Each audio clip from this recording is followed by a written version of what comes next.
dito.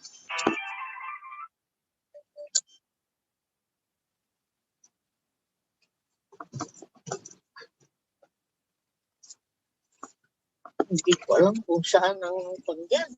Marge, magdali magtanong. Kung yun lang ang bibili mo, diretso na doon. Wala. Kung malayo, malalaman. Okay, we have about 6 participants now, including me, Ben Lorque, Mr. Manuel Astillero. Yes, yes. How are you, sir? Can you introduce yourself to the group? Yeah, thank you, thank you. You're from what province, Manuel? What province are you in now? From Manuel? Yung province mo, Manuel, can you hear me? Cavite ako, Cavite. Cavite. Okay, I'll be coming near to the mic now so that I can be heard some more. Kasi wala pa akong nabiling microphone, no? Na diretso papunta sa computer. Kaya I'm just using the microphone of the computer, and if I'm not facing it, I tend to be very far away. Is my voice clear now? I can hear you, I got it. Okay, it's now good. Okay. I was telling people that perhaps we can remind the other members that we have that the meeting is about to start. So just a quick PM to them if you have the time to do it. That should be good. In about 5 more minutes, we will start the session. We have no problems naman lang. Now, I think since today I will be rising on a point of privilege, I'll be presenting something to the session.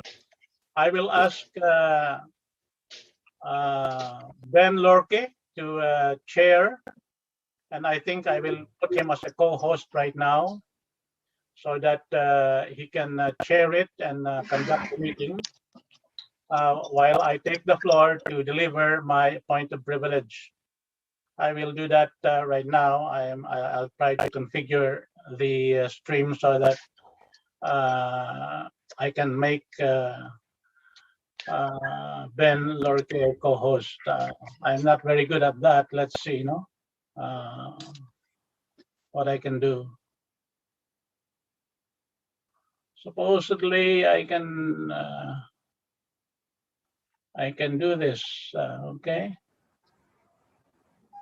No problem. Please go ahead. Okay, just a minute.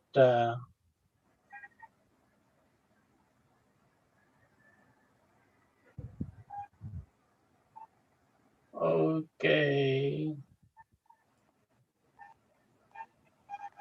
All right. Okay, about 8:15, we'll be starting 4 minutes from now. So remind your other friends to join. Right now, they are not yet, I think, in the meeting.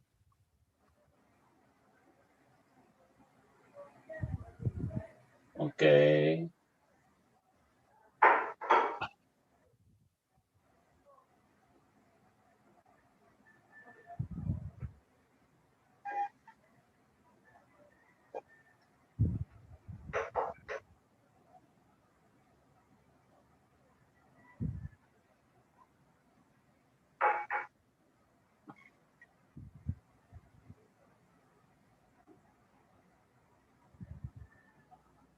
Okay.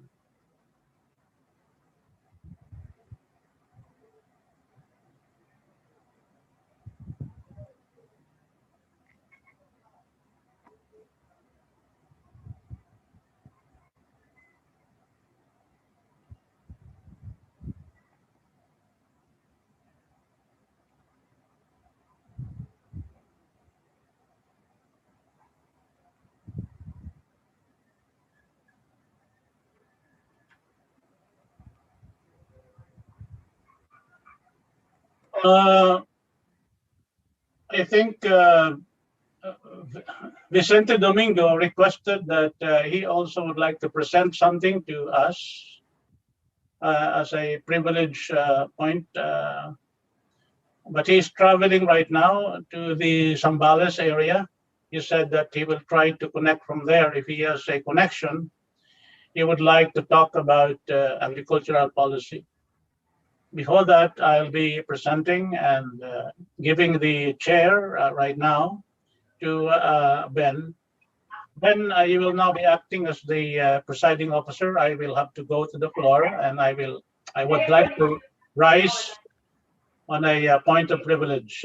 Ben, can you recognize me so that I can start my presentation? Yes, pero hindi pa gaano marunong yan, baka pumalpak. That's fine. Dr. Posadas is around, and I think this is our rules are simple. It's the simplified version of the Robert's Rule of Order. It's a coincidence that the name of Robert Posadas, Dr. Posadas is also Robert, so you could always intervene on a point of order if something is amiss. Mabuti yan, mag-practice ka ng gusto kasi dadami na mga members mo sa seaman mo. You have to deal with them. Okay, so I will now, I think I will have to go and record to the cloud. So we are now starting, as I've said. Okay, I am relinquishing the chair. The speaker is supposed to Ben Lorque, who is a leader in the Seamen's group in the Philippines. So, Mr. Lorque, Chairman, Mr. Speaker Lorque, can you recognize me now on a point Yes. of privilege? Good morning, everyone, and do not expect that I am expert on this matter, but I will try. I will do all my best. Okay, I'm rising on a point of privilege to explain the basis and the rationale, the mission that we have as a group in this 1899 movement and shadow Congress of the country. Okay, go ahead. Okay, thank you. Mr. Speaker, I'll be sharing my screen. Okay, so, and anybody who's not speaking, may I request them to mute their thing except for the speaker, Ben Lurke, so that there will be no unnecessary noise in our meetings. Well, we see that there are some more people coming in. Jingle just came in. So I'll now be sharing my screen. I'd like to check whether my screen is being shared.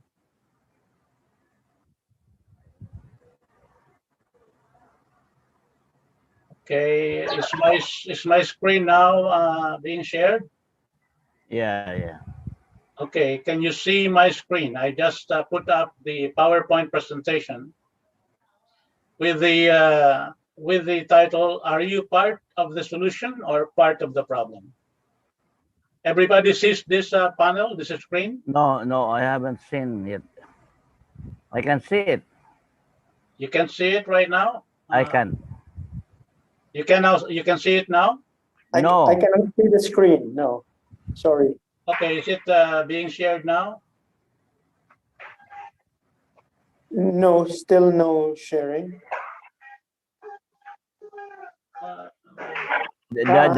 The picture we could see is only you. Mr. Chairman, I think it is because only the host can share screen.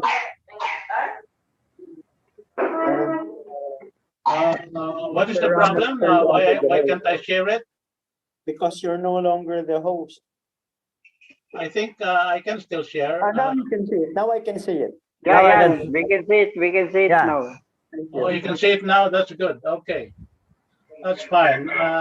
We old people have to master this new technology with some effort, you know? Kasi mas magagaling sa atin ng mga bata sa bagay na to. Tayo ay nakikigaya lang sa kanila. But my first screen is asking the question, are you part of the solution or part of the problem? And I refer to the iron law of oligarchy, which is a political theory developed by German sociologist Robert Michels in 1911. his theory states that all complex organizations, including nation states, regardless of how democratic they are when started, eventually develop into oligarchies. To promote the social dynamics that will countervail this iron law of oligarchy, a polity needs to have stable and sound protocols that would allow the emergence of political leaders that can counter the tendency towards dominant oligarchic control. We do not have that in the Philippines. What we have is an oligarchic deadly loop that sustains and perpetuates the electoral insanity that we go through every 3 years.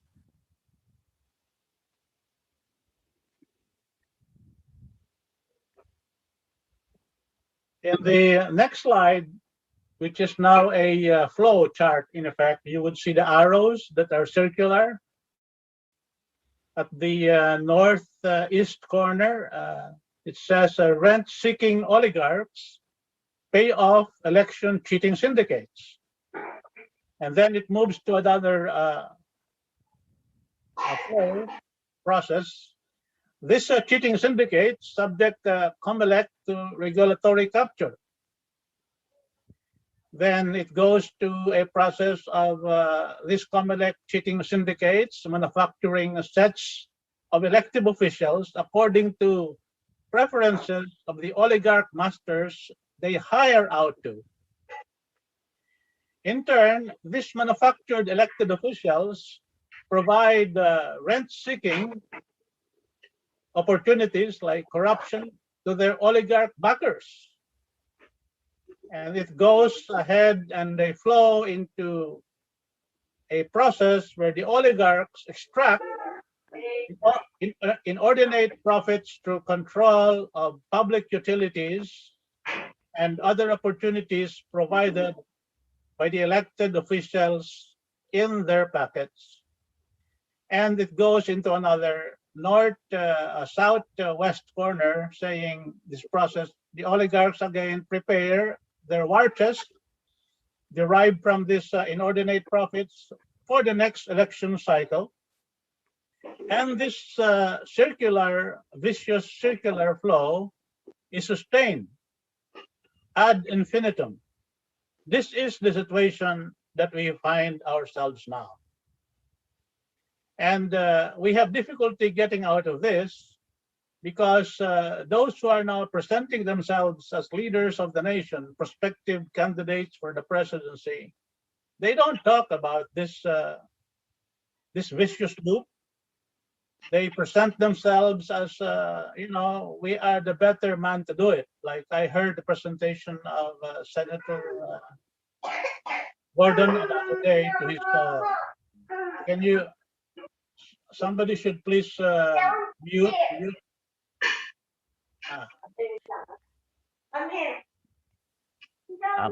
Can somebody mute their, because I heard some voices. Yes, maybe it is a jingle. Can you mute yourself, or who else is not speaking right now? Can you mute? Okay, I don't hear anything now. I can proceed. Now, they present themselves. I was talking about prospective candidates for president, which is still there. I think it is not there yet. No. Well, I cannot. It will go into the recording, and it will not be good. Somebody still unmute the. Can anybody who does not unmute their audio, can you please unmute it? No, they have to mute themselves. No, it's already they have to mute. They have to mute so that they will not be heard. Because if you have it on open and not muted, you can be heard. So please mute your speakers. I heard no more. Okay, it's gone. Okay.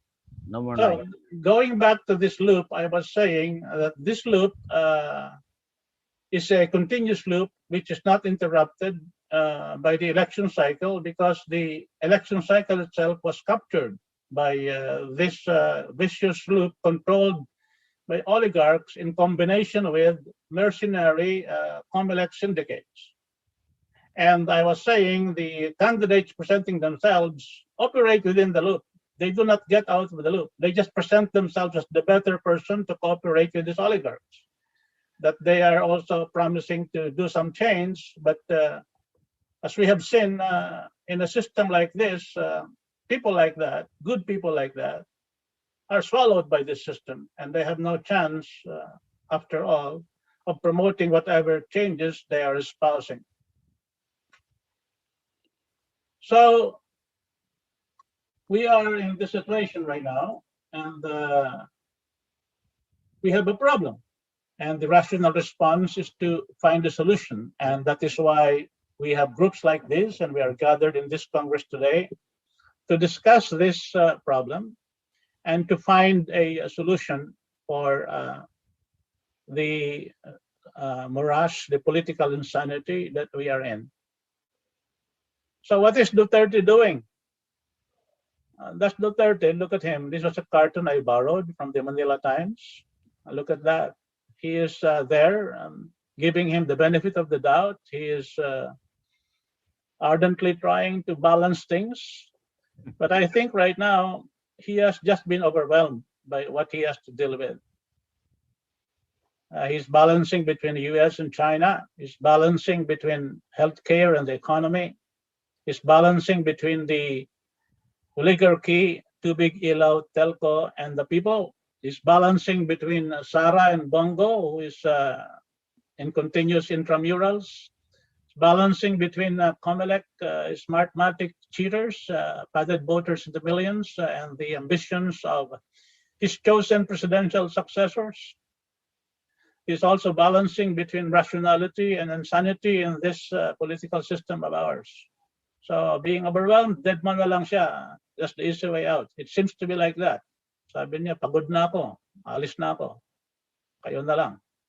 So he seems to have already quit the field of actual control. He would burst sometimes into some expletive polemics, but beyond that, parang hindi na niya control ang situation.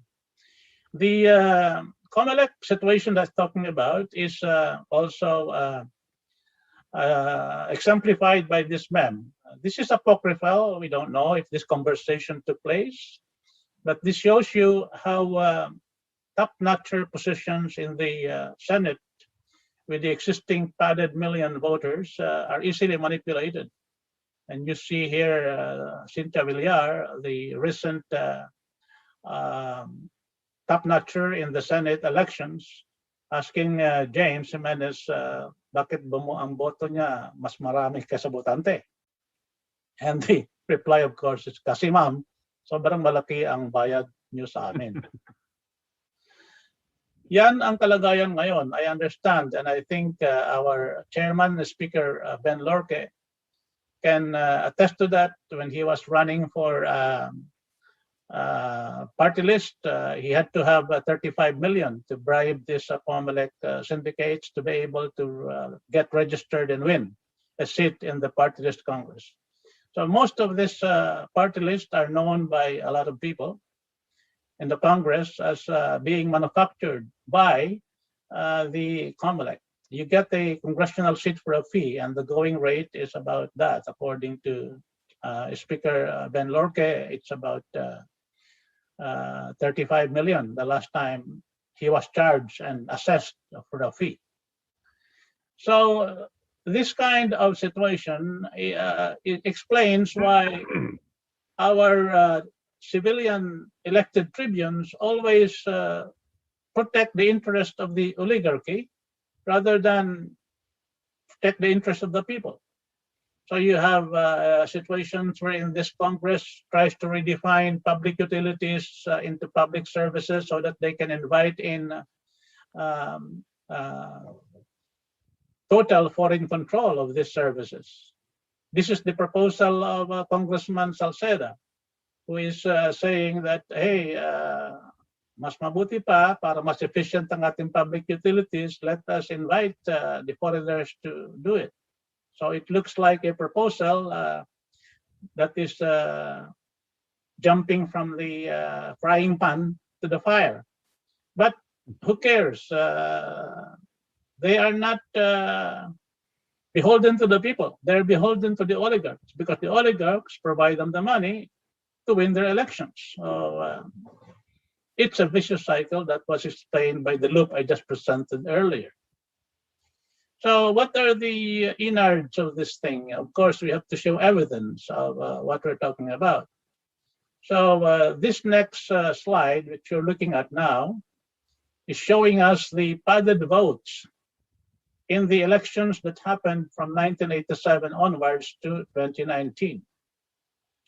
Based on that, this is just a process of demographic analysis, wherein I just looked at the increase in the population rate of the country as provided by the census and the Philippine Statistical Authority. And I looked at the increase in actual registered voters.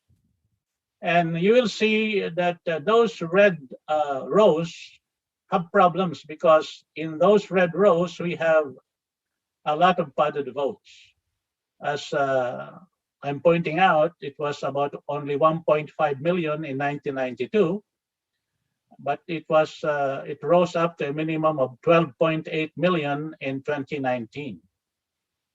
So these are the ammunition that the COMELEC cheating syndicates use when trying to deliver a ranking in the Senate that was paid for by sponsors of this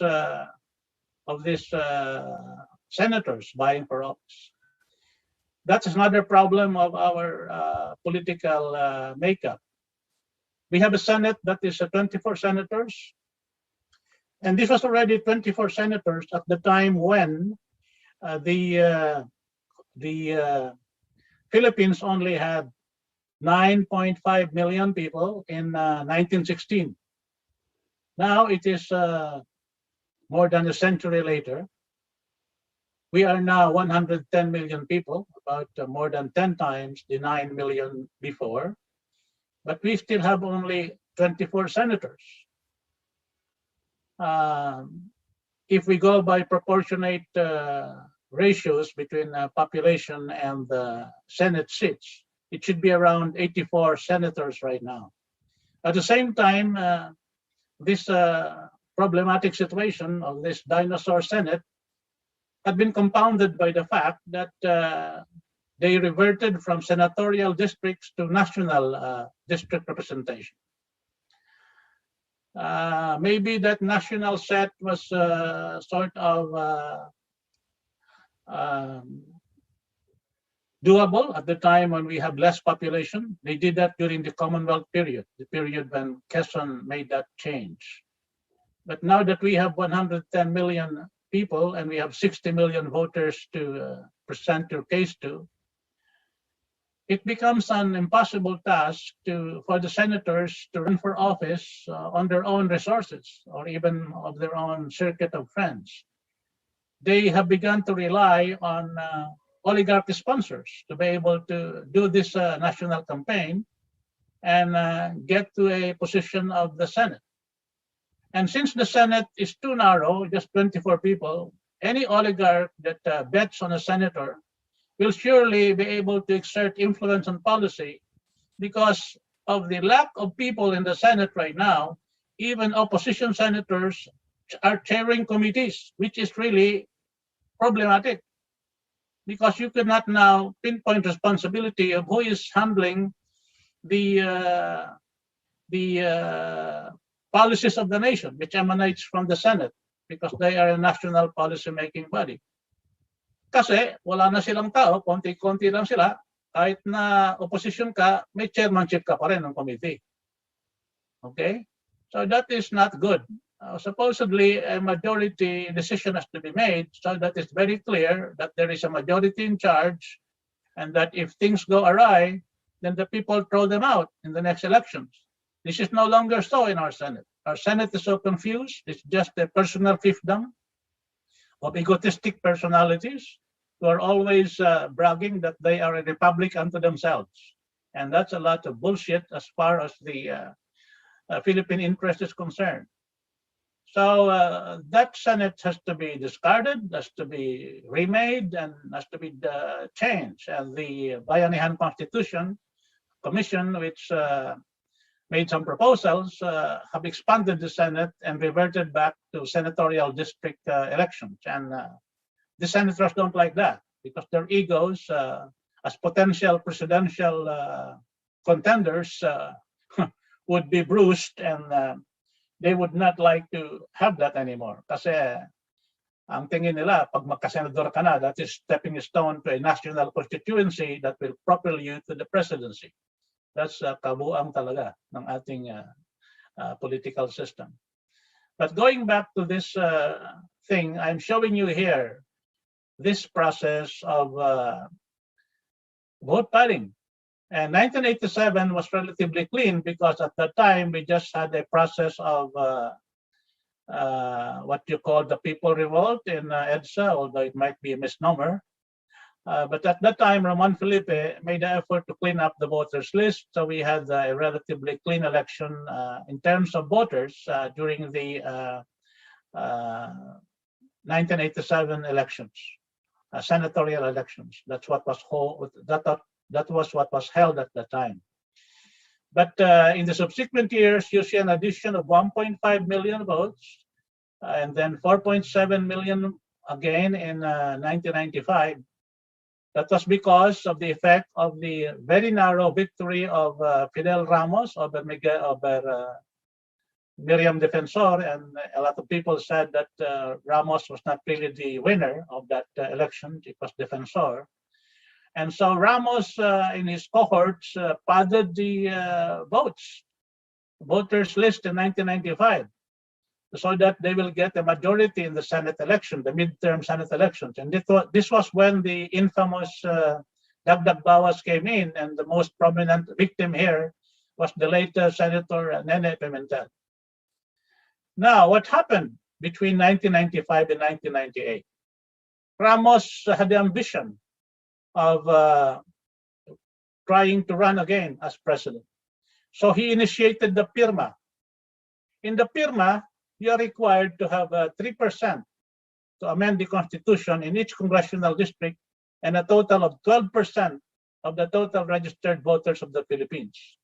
So to be able to reach that figure, Fidel Ramos asked for a new registration. In that new registration, about 5 million voters were taken off the list. You see this gap between 1995 and 1998 in the column actual registered actual registered voters. It dropped from 36 million to 34 million. But that is just a net drop because at that time, there was also an increase already of population between 1995 and 1998. But the gross drop was about that much, 5 million, the one that was padded in 1995. So 1998 was one of our cleanest elections as far as the vote padding is concerned. Since a coup was launched against Arab in 2001, the new president, PGMA, was just so busy trying to consolidate her power, which was dubious at best because of the invention of that constructive resignation doctrine of a rogue Supreme Court, which elevated itself above its constitutional source. The padded voters in the election in the COMELEC was not increased. It remained at the zero.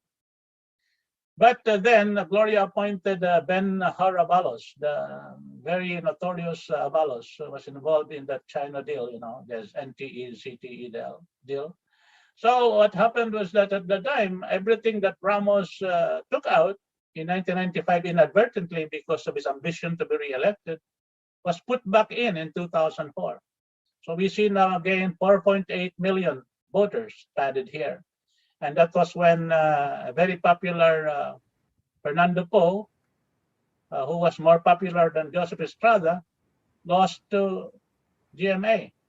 And that was also the infamous phrases getting popular at the time was the "Hello, Garci," and "I'm sorry."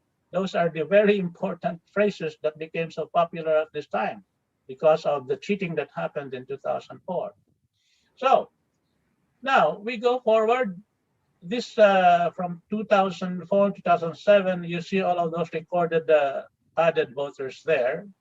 And this has remained so. And in 2010, it was at 6.5 million. This was when we saw the phenomena of Loren Legarda, the most popular senatorial candidate, being outranked by a novice called, Grace Poe. And at one point, the votes of Grace Poe also went beyond the numbers of voters that could vote in the election. And the Comelec Smartmatic at that time, because it was the first time it was being used, just said it's just a computer glitch and nothing more. So what happened was that it was not Loren Legarda who became top-notcher, but it was Grace Poe. In 2013, we again have these problems of senators even not being able to really become or sit as part of the Senate immediately because there were problems with some people supposedly being manufactured. Or then this was when I think Coco Pimentel was cheated by Miguel Sobiri. So problems galore was also there. This was also the year when Glenn Chong exposed the way he was cheated as congressman in Biliran. These are recorded in most of the social media missives that we have. In 2016, we have about 5.8 million votes there.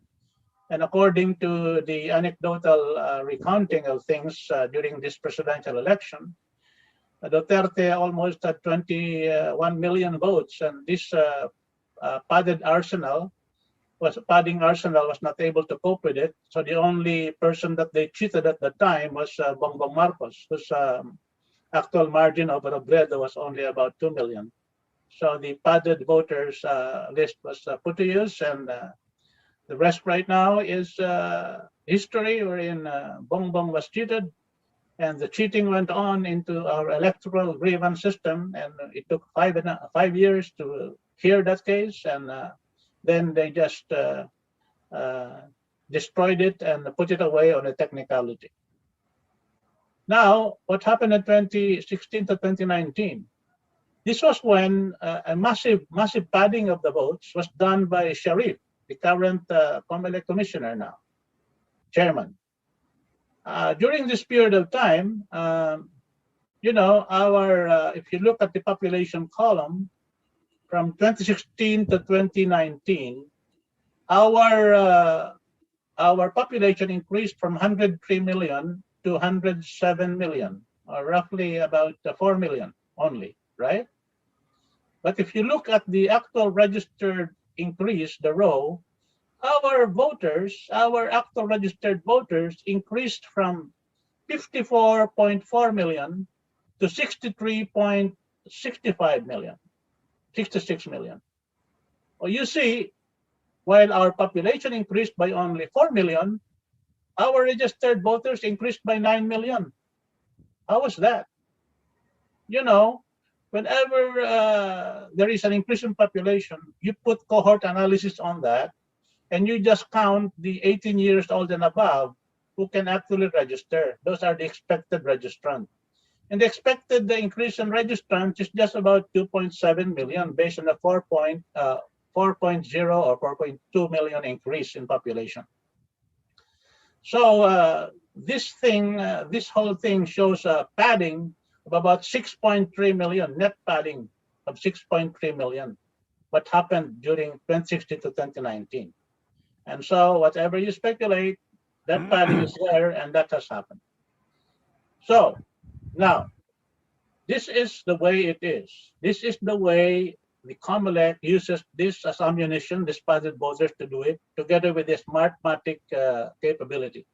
Any automated election system, if the input is garbage, the output is also garbage. You have an input of padded voters in the process of doing the AAS, the automated election system. So you also get rotten garbage output in terms of cheated results in what is turned out by the system. Another table that sustains what we are talking about is this. This is where I identified in the last column the allegations of Defensor, FDR cheating Mariam Defensor with the padded voter that was increased then overtly at 705,103. You know, padding is done two ways. You increase the votes directly. Usually you do it by transferring the barangay 15-year-old into an 18-year-old category to increase the padded voters. And you also do not unregister people who are dead, and you do not take out the original registrations of people who are transferring. So with that, padded voters happen. And the 705,000 you see there for 1992, that is the overt padding. That is not the residual padding that happens through through the transfer of voters and through the death of voters, mortality of voters. So you see here, again, in 1995, as I explained already, Fidel Ramos and his cohorts padded the elections registries, and we have about 2 million that was padded there directly into this process. There was nothing that happened in 1998, in 2001, as I explained, but then directly then in 2004, under Abalos, 4 million was overtly added to the list. In 2010, the beginning of the elections of using automated elections under Chairman Melo, 2.3 million was added into the list. So this accumulated padding showed you just was accumulated into that row earlier, wherein I was showing you why we have a cumulative increase of padded voters here in this last column. Now let's go to this other slide that shows you the padded ghost voters ending in 2014. In 2019, the estimated high padded list is 14.7 million. Okay, and these other columns here are more demographic data, which you can study and I can explain to you further. But they are self-explanatory, and the record of this presentation will be there, so you can look at them on your own. Last February 2021, the COMELEC took out about 6.3 net, around 7 million gross padded voters. They said that, or padded list deactivated about 7 million, saying that these people are the ones that have not voted for 2 consecutive elections. But if you will note, it's also equivalent to that overpadding that they did when the voters increased, registered voters increased by 9 million, while our population increased only by 4 million. So they sort of corrected that en masse last February, but they just corrected it on their own. Nobody can interfere with what they do. Nobody can check COMELEC. They are not audited, because they are an independent constitutional body. And the unintended effect is that they do whatever they want, like charging Speaker Ben Lorque 35 million just to be able to get a congressional seat. So that is how they do these things. They own the COMELEC, they sell you this thing. It is no different than what happened to the time when Rome was decaying, when the Praetorian Guards were selling the position of emperor to whoever would be able to pay. That is what the COMELEC is doing to us right now. So you see here in this graph, it shows you what I was talking about. The red lines are the increase in population, I mean, the blue lines and the red lines are the increase in registered voters. So you will see in 1987, the increase in population between 1987 to 1992 was 7.7 million, and the increase in registered voters is only that much, 3.5 million. So you see in 92, 95, when Ramos padded the senatorial elections, you see that the increase in population was much less than the increase in registered voters. These are signals that padding is happening. The period from 95 to 98 shows you that the 4.5 million increase in population was also negated by the purge that the new registration did. So there's a net minus of 2.3 million during that period. This was when the Ramos purge happened, where 5 million voters were taken out of the list. And we had a clean election with ERAP winning with a landslide. And so you see the difference between the 95-98 elections and the 2004 elections, wherein you already have Abalos in control. You see them here, that the popular candidate Fernando Poe was defeated, but the difference is that he's more popular than ERAP, but he lost the elections because of the existence of this padded voters. This is empirical data. We are not making up anything. This can be verified in all of the data that is available from the Population Statistical and PSA Authority, Census and PSA, and also the records of these election registries are published records of the COMELEC. So you see here what I was talking about, this time of Abbas, the one labeled as Abbas. You see there was just an increase of 4.6 million in the population of the country during the interval between 2016 and 2019, but our registered voters increased by 9.3 million. This alone already is a factual indictment of what is happening in our COMELEC. And that is what created a demand for the abolition of COMELEC, abolition of Smartmatic. But after a few noises by Digong that he will try to do something about it, we still have the Smartmatic there, COMELEC there, and we have the padded votes there. In fact, the new information that they have released based on data is that they now have 4.8 million new voters. But in fact, the increase of population between 2019 and 2022 is just about 4 million. So there's again the fact that only 2.7 million of this can be qualified to register. But they already are bragging that they have 4.8 million already registered as new voters. And so that means to say they have added another 2 million to the existing 7 million padded votes there. And we now have a total of about approximately 9 million padded voters in COMELEC registries. That is a fact, and that can be empirically verified with simple demographic arithmetic. So these are the people responsible for doing that. The oligarchs, they are, as I've shown in that oligarchic loop, they hire those COMELEC people to have their candidates, and their candidates give them money. They get the money, prepare for the next election, and the cycle starts all over again. Now, who are these oligarchs? These are the oligarchs. Even before in 2015, they were already identified by the movement of Ardia Javeliana, the consumers group, as the ones reaping a lot of millions of pesos in terms of the rates that they had been exacting from the people, including the advance payments for the development of sewage facilities, which they never did. You see these people here, Manila, you have Manila Water, which now is Ayala and owned now by Razon.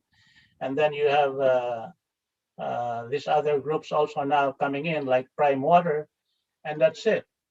And it is not a wonder that right now, if you count all of these things that should be refunded by these people to us, the consumers of this water, it would actually abolish their equity positions, and it can be easily controlled by government. But that kind of accounting and that kind of point of view is not even being discussed in our mainstream media. Simple arithmetic, simple accounting arithmetic, assets and plus liabilities minus liabilities equals equity. The liabilities of the people are so much already. So it has abolished and sort of obliterated their assets, and the people now, through government, should be taking over these utilities, but they are not.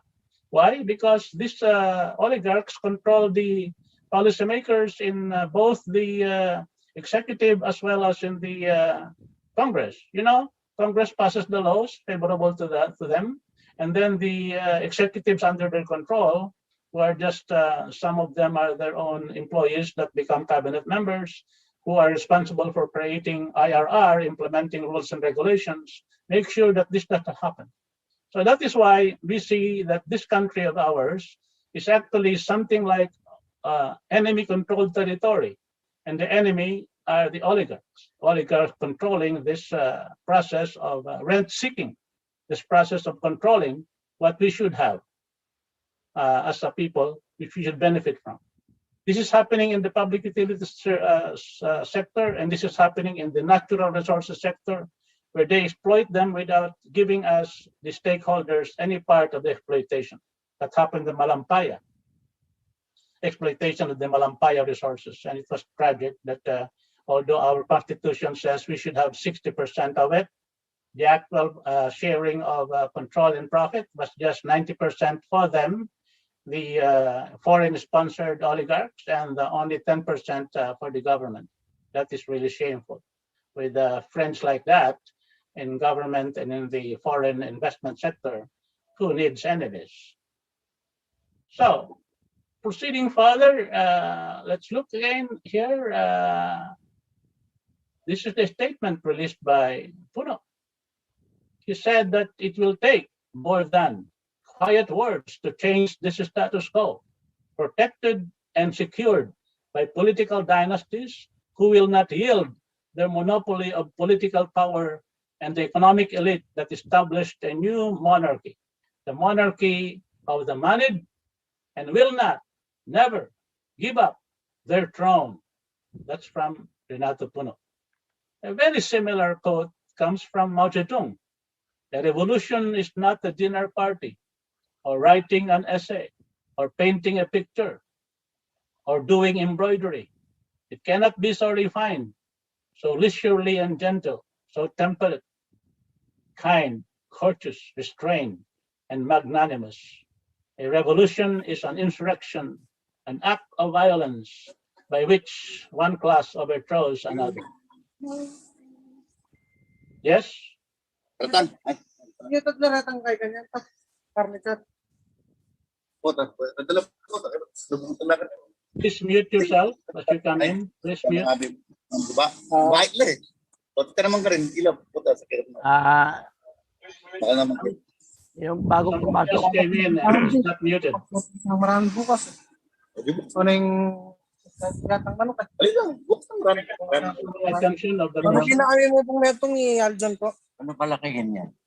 Ay, problema yung yung bagong pasok, pwede pakimute mo Hindi naman na. po sir. Meeting ko yan eh. Akin lang. Hello? Pakimute nyo muna kasi narinig pa ang boses ninyo. Okay, wala na. Okay. All right. So, Digong said that he has dismantled the oligarchy. This is a cartoon I borrowed from the Manila Times. So he cut it. This was a cartoon that was published during the time when the ABS-CBN was closed. So by that, he claims that he has dismantled the oligarchy. But is that really so? You see that he has equivocated in his positions regarding the oligarchy. In July of 2020, he was congratulating himself after that closure of the ABS-CBN, and that he said he is now in control of the economy. But then, 1 year less than a year later, he was making this statement. He delivers a rare apology on May 4 for lashing out at business tycoons in the past, particularly to the Ayala Group and businessman Manuel Pangilinan. You will note that at this time, Ayala was bought out by Razon. The water interest of Ayala was bought out by Razon, and Manuel B. Pangilinan was also active helping in the pandemic. So because of that, Duterte ate his words and made apologies to them. So we see here that this equivocation of Duterte is not at all in the interest of the people. So we're back to this situation wherein this oligarchy are untouchables. They control us. Our country is like an oligarch-occupied enemy territory, and we have to take it back. We have to go to a process of fighting to bring the country back into the control of the people. Because right now we are controlled, we are manipulated, we are in a very vicious loop where we have to get out of to free ourselves and reclaim our patrimony and avoid being exploited through iniquitous deals in water and electric monopolies and oligopolies.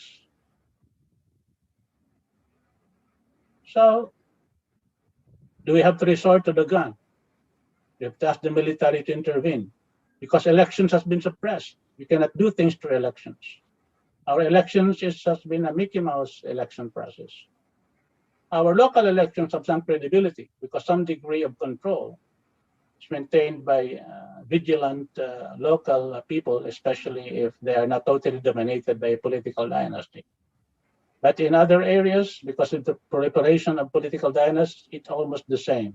It's controlled. They do retail vote buying, they do wholesale digital cheating, and the COMELEC rapid proclamation and bahala na kayo sa protesta, wala namang mangyayari dyan. The electoral reform mechanism or redress mechanism is not operational. So the cheating is made to stick until the next 3-year cycle of political insanity sets in again in the next elections. You ask the military to do it. And the military, of course, in any society is always the first to form, like our traditional tribal groups. The person who is the strongest is the warrior chieftain and leads the tribe. That kind of tradition has been carried forward as more complex national organized polities reemerge. The military is still the core thing. There are three main functions of the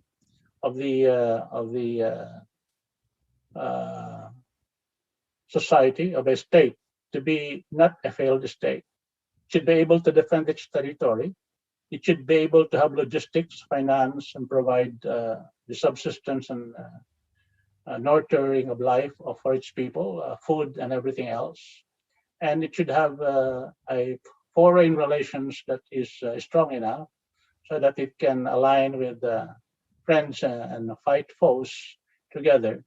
Those three areas, which are the defense, finance, logistics, and foreign affairs, those are the three basic things.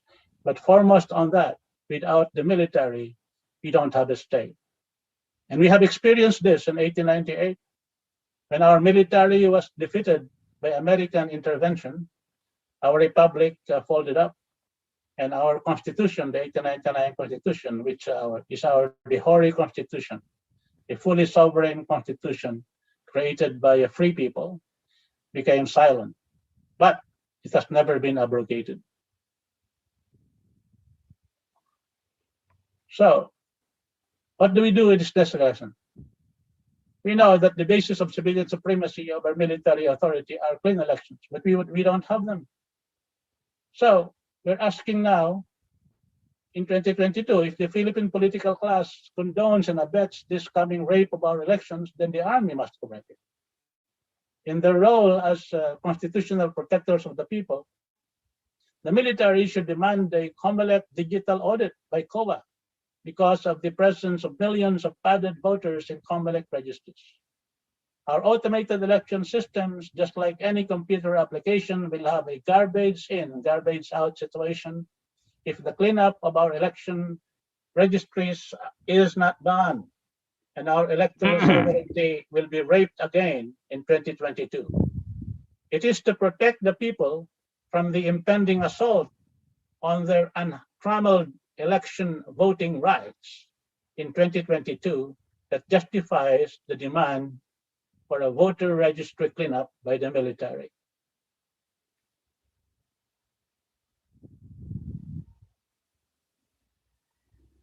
And we can use the 1899 Philippine Constitution as a reset button. Once enforced by our 124-year-old Philippine Army, whose antecedent, the Katipunan Army, lived and died under this 1899 Philippine Constitution, then the writ of this Constitution will again be followed throughout the land.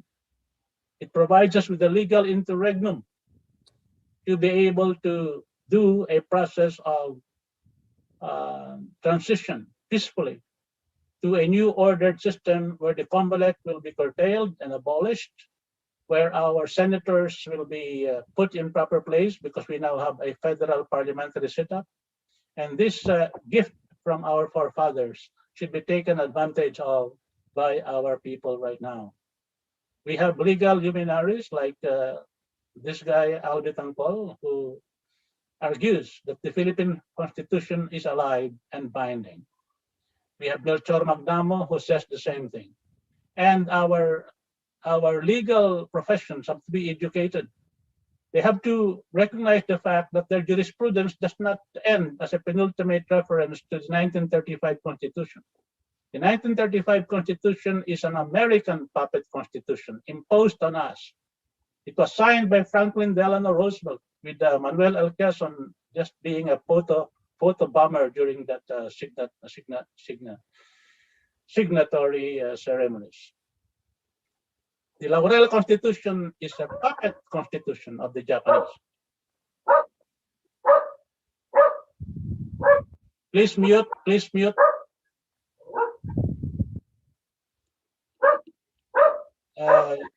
Somebody should go into the gallery view and see who is not unmuted and should be muted. Now, let's do this. Let's look at this process as a resort, as a recourse for us. And this constitutional volcano that we are looking at, process of the hibernating, the 1898 Constitution, has a peaceful process within it in section 94, the Les Miserables magnanimity principle, wherein existing situations can be subsumed and absorbed and changed in an evolutionary manner. All that is needed is for the leadership within our armed forces to muster the political will to enforce the writ of the 1899 Constitution. And to help the Army muster that political will is our mission. So let's listen to this video.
What's happening?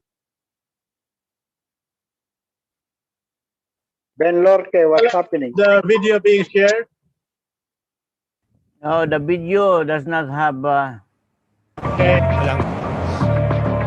I will stop sharing now, and I will end my presentation. There's supposed to be a video playing, but the video is not being shown, right? There is no audio. No audio. Okay.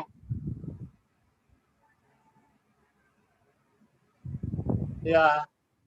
So this video actually is being seen by you without an audio. But in the copy that we have in the 1899 YouTube, is just a video. It has an audio. It explains what is happening. So let us just view this. Let us just finish this. And after this, then we proceed to interpolation.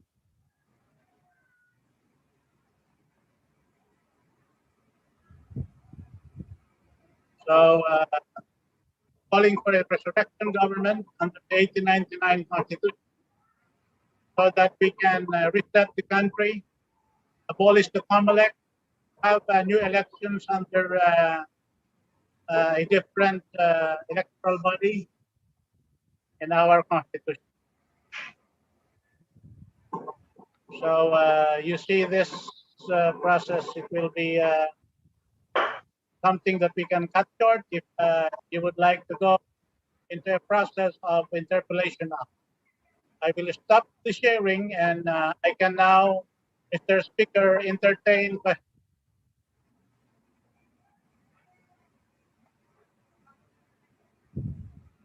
By the way, any question for the shown video by Professor Gil Ramos, and then you could comment. Yes, I have a question. Just wait a minute. I'm trying to close my system.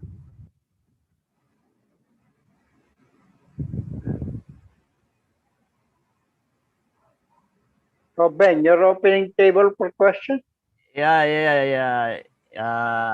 Mr. Emmanuel Astillero, you are recognized.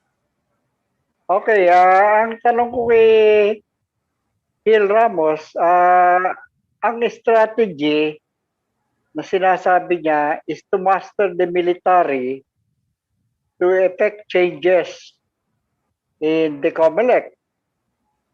But we must remember that the president is the commander-in-chief of the military. And the chain of command is very clear. So unless you have a revolutionary military group, they will wait for the president to say, to issue the command.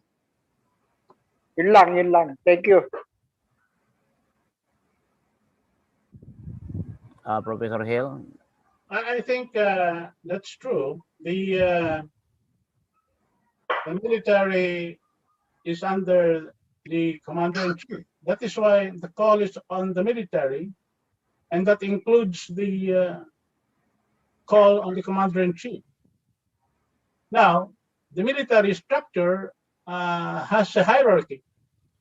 And, in the battlefield, if a lieutenant is shot down and killed, or a captain is shot down and killed, the lieutenant takes over. If the lieutenant becomes a casualty, then the sergeant takes over, and the military mission continues.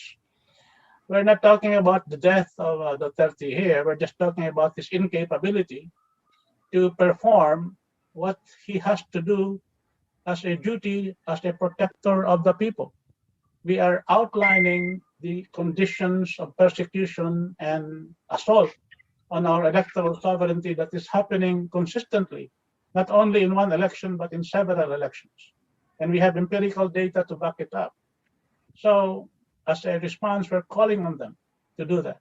And we'll continue calling on them. And we're saying to peacefully shift and continue and resuscitate their allegiance to the 1898-99 Constitution.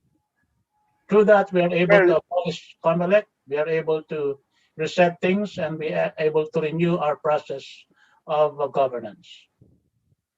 Well, may I, Ben? Yes. The key to the strategy of mastering the military, which is under the command of the president, is they will look up to the president to issue the command. And the president is part of the problem, as you explained. So, paano ba yun? Hindi, palagay ko, hindi issue ni Duterte yung command to dismantle the COMELEC, etc. Dahil nakikinabang siya role sa system na yon. He will have to follow constitutional process. The military cannot act by itself. Thank you. Manuel, idagdag lang ko dyan na civilian is over military, and we have to consider that military are protectorate of the people. So if the military is using their common sense, then they have to obey the Constitution. Oo nga, Ben, accepted yan.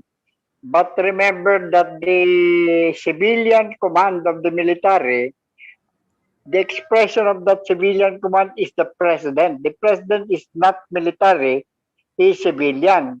But he is the commander-in-chief.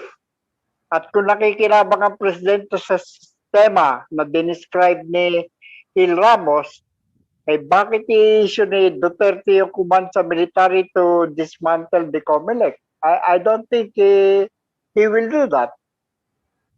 Then, Thank you. Then in that case, then let's go back to Section 1, Article 2 of the Constitution, that sovereignty reside in the people and all government authority. The president is government authority. And all government authority emanate from the people. So, ibig ko sabihin na kung ipapasok natin yan, although he is the president, but he only borrowed that authority from the people. If the people has to retake that authority from him, he has nothing to do with it. Let me address you, Mr. Speaker. I want to recognize. Yes, okay, you are recognized, Professor Hill. Thank you very much for the question, Mr. Emmanuel Astillero. That citation of Ben, although it is within the citation of the 1987 Constitution, is actually an invocation of what is called the principle of constitutionalism. Constitutionalism, which is the recognition of the rule of law and the recognition of the fact that the supreme law is the welfare of the people. Salus populi est suprema lex. Cannot be supervened by any particular instantiation or drafting of a paper document. The principle of constitutionalism protects a people from having to suffer a situation where the Constitution, which is just their creation, becomes a tool for oppression of their rights, including their electoral rights, which is happening right now with the unintended effects of this paper constitution, the 1987 Constitution. And so, when such a paper constitution is being used to oppress the people has the right to shred it and discard it. That is the higher principle of constitutionalism.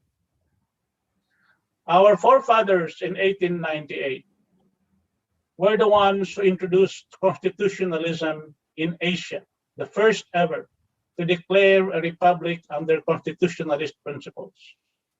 They drafted a constitution that was a sovereign constitution because they were not controlled by any foreign power. They just won over the Spaniards. But then, what they were expecting to have as allies, the Americans, started coveting the country. And so, what happened was a war between the two nations, the young nation of the Philippines and the American power that was now crossing the Pacific. So, we had a situation wherein our military was subdued. The principle of law, again, came in where law becomes silent in the face of arms. Our Constitution was silenced by American arms, but they created a puppet American Constitution, the 1935 Constitution. But this 1935 Constitution, headed by Recto, who was a young lawyer then, advised by 4 deputies who were formerly under the staff of General Aguinaldo, made sure that there was no abrogation of the 1899 Constitution. So the 1935 American puppet Constitution never abrogated the 1899 Constitution. So was it with the 1942 Laurel Constitution.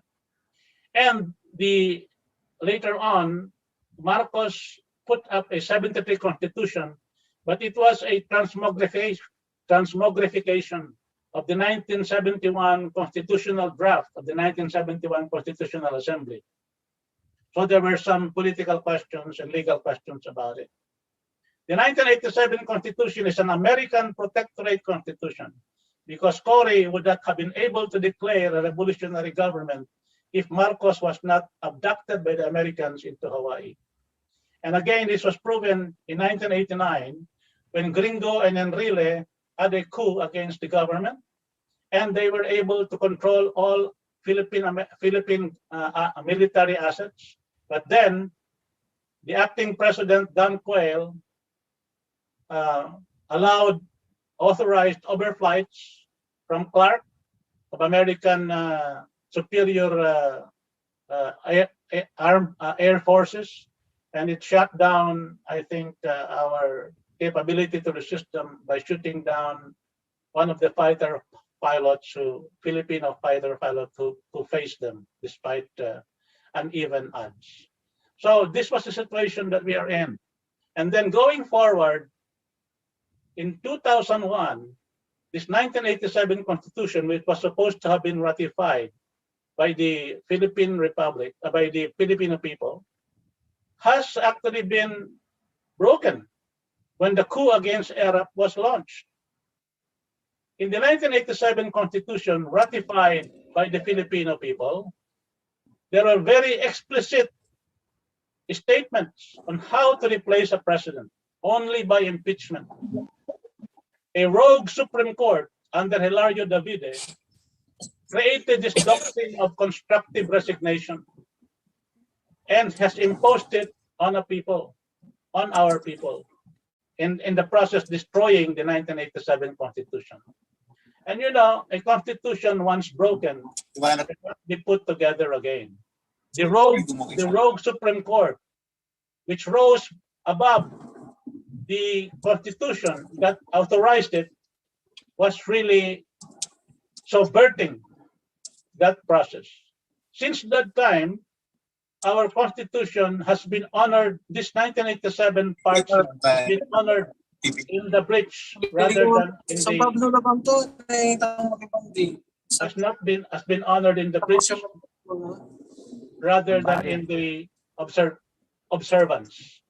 So when you say that under the Constitution, Duterte is supposed to be the commander-in-chief, but the natural law, this law of the people, the supreme law of the land, the supreme. How tayag sila? How tayo ka nablido? Oh, parang Chinese Chinese family sila. Inadopt sila ni Tayag. Audio. Oo. Hindi, Tayag yung mga ninuno nyo. So, baka magkamag-anak pa kayo nito. Ano yung pinag-usapan nyo yung data? Ay, itong hindi, ito yung Congress na. Congress na yan. Oh, ito na yung virtual Congress. Som na lang. Nagdedebate sila. Mute, please. Okay. Please mute your audio. I think I have muted Sonny Domingo because he was the one, I think, the source of the noise. So let me continue. I was saying that the 1987 Constitution has already been broken. We have only a patched up Constitution that is sustained by consensus among the powers controlling it. They are doing the things that are not in the Constitution, like the coup against Iraq and like the imposition of medical martial law right now. That is not in the Constitution. But the things that the Constitution is asking them to do, like Congress passing a political dynasty law, and like Congress also passing the executive implementing Articulo 12, where the president is actually compelled to take over public utilities to protect the people. It's not being done. So this Constitution, as I was saying right now, is just a piece of paper from the point of view of the powers that occupy the power positions in the country. So now you say Duterte has to correct this. He has to correct this and go back to a constitutional order. It is like in a meeting like us, nagkagulo ng usapan, somebody rises and says, point of order, Mr. President, you have to do something. He doesn't do it, then somebody else under him with a political will to do it will do it. In a military command situation, there is that question that a subordinate asks his superior, his immediate superior, are you all right, sir? Means to say, he is addressing his superior and asking his superior whether he can still fulfill his command duties. If the answer is equivocated and not clear, he is usually ready already to capture and detain the superior officer and take over command. That is the situation now that you're asking Mr. President Duterte. Are you all right, sir? As Commander-in-Chief, are you all right, sir? Are you ready to fulfill the mandate of your office? Are you ready to protect the Filipino people? Because if you are not all right, sir, then something has to be done. So, Mr. Manuel Astillero, are you satisfied with the explanation of Professor Hill? Palagay ko, sasabihin ni Duterte, I'm all right. So, paano ba yan? So now it depends on the military establishment. That is why our job is just to tell them, once they have critical mass to face the president has offered the command to them twice in the past in his command conferences. But he has to stop doing that. Maybe he knows now that if he does it again, a military general might just take his bluff and take him on. Kaya hindi niya sinasabi yon. Wala nang sinasabi. Noon, 2 beses niyang in-offer sa Chief of Staff. Ready na ba kayo mag-take over? Sabi ng military, hindi pa sir, hindi namin alam pagpatakbo ng ekonomiya. But now, we have been in contact with most military people, peacefully telling them this is how you will do a takeover if you need to take over. This is how you to will be do it recognized. Yeah. So that is the situation that Attorney I Posadas. explained to Astillero. Thank you. Yeah, Mr. Speaker, a right to be recognized. Okay, you are recognized, Attorney Posadas. Okay, I have to apologize. I'm not ready for the video part of this session, but in response to Mr. Astilero's question, I would, let's put it this way, I would debate with President Duterte. And assuming that Mr. Astilero is President Duterte.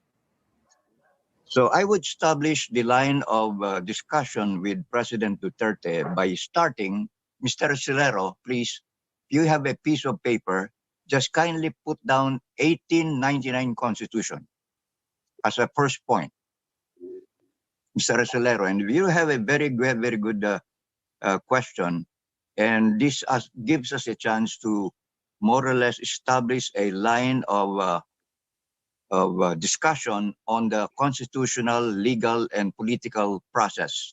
Because after all, these are all processes, Mr. Rodriguez. So we start with 1899 Constitution, which represents the manifestation of the people's will back then, our forefathers. We belong to the same people, we belong to the same country. They are our forefathers. That represents the pure people's will. And the pure people's will is the most superior cause to form a constitution in order for a people to govern themselves orderly and peacefully. So start from the 89 Constitution. The 1899 Constitution represents the purest Filipino will, which is the most superior creator of a constitution. We're part of that people's will right now, even as we are only small voices, even a whisper. Nevertheless, we are part of voicing our people's will. Now, this people's will, in the form of that constitution, continues on. It's never been broken. And also, by the fact that our forefathers, Katipunan Army, pledged allegiance to it because it was already promulgated by President Aguinaldo. And President Aguinaldo back then represented as their commander-in-chief. So when Aguinaldo promulgated it, that's considered also already pledge of allegiance by the Katipunan Army. Yet that continues on. It's never been broken. Now, let's continue on from 1899. So remember, that is the pure people's will. That's the creation of pure people's will. There's never been broken. There's a continuity historically, constitutionally, legally, because a constitution is like a corporation. It has indefinite term unless it's been abolished or abolished or changed along the way. But okay, remember this, 1899 Constitution continues on unchanged. It's never been superseded, it's never been abolished by the following constitutions. The following constitutions do not even represent the pure people Filipino will. It's been tainted, it's been intervened. So it's not pure Filipino will for that matter. If only for that fact, it is an impaired constitution. It doesn't really represent the superior people's will of the Filipino people. So continue on. So along the line of succession, there's been presidents, armed forces chief of staff, and so on. It continues on. It's never been broken. So once it's pledged by the president of the Philippines and automatically pledged by the army, that pledge and allegiance continues on. It's never been broken. And that is our birthright and natural birthright in our blood. And it is our right to claim it. We have to claim it. Otherwise, what are we Filipinos for? Okay, you ask. I'm asking that question. What are we Filipinos for? The integrity of being a Filipino and our pure people's will is in that 1899 Constitution. We have to claim it as our birthright. Now, I will ask President Duterte, Mr. Duterte, do you have any issues with those statements that I meant? That it's a continuation of the pure people's will? What will he answer? If you were President Duterte, Mr. Archulero, what will you answer? Is that a continuation or? May I answer that, President Correct. Duterte? Okay. Huh? Yeah. Since 1899, there has been a succession of constitutions. Merong yung Constitution ni President Marcos. Merong Constitution 1987 ni Cory. And I think there's a constitution being used now. Yeah. Okay. Now, I think what is being used now is yung 1987, if I'm not mistaken, no? 1987. Yes. Okay. Now, if we want to use 1899 again, we have to go to the Supreme Court, which is the branch of government that is the final arbiter on constitutional issues. We can discuss it here. Why not? We are free to discuss it here. But finally, this group must go to the Supreme Court and file I'm pleading, no, na gamitin natin yung 1899 Constitution, still in force. Yun. And then, let us see how the Supreme Court will rule. Ganun ang palagay ko dapat gawin. And when the Supreme Court rules positively for this group, so ayun, use it. Yes. Okay. You're Well, correct. Robert, you have to be recognized first. Yeah, Right. yeah. Okay. Attorney Posadas, you are recognized. Right. Okay, Mr. Larry, you're correct. You're correct in a way. This is what we're leading to. The 1899 Constitution was never been abrogated by the following constitutions. It was never abrogated by the 1935 American Influence Constitution. Never been abrogated by the what follows that, and all their constitutions up to the present. The 1987 Constitution has never abrogated the 89 Constitution. There's never been a provision that the 1899 Constitution was already abolished. So it continues on. Since there is no abrogation, that Constitution 1899 is still alive. Now, this is where we are pointing. We're at this point. We are going now at this point. We are petitioning first the oath of office of President Duterte. Again, that's constitutional because we are citing the 1987 Constitution, which is what we're using now. That in that Constitution, the President's oath of office is to redress people's grievances. What we're doing now is grievances. We are asserting our grievances so that the Constitution is defective and it's no longer working and it's oppressing us. So it is our right to redress for President Duterte to redress and follow his oath of office. That's all we're asking. Now, our resolution up to this point has been formed. We are now calling on President Duterte and the Armed Forces of the Philippines yun ang ibig sabihin nun, if President Duterte does not exercise his oath of office to listen to us, one or the other, whether he says no or yes. Okay? Pag sinabi ng yes, then he's following his oath of duty. Yun ang oath of duty niya eh.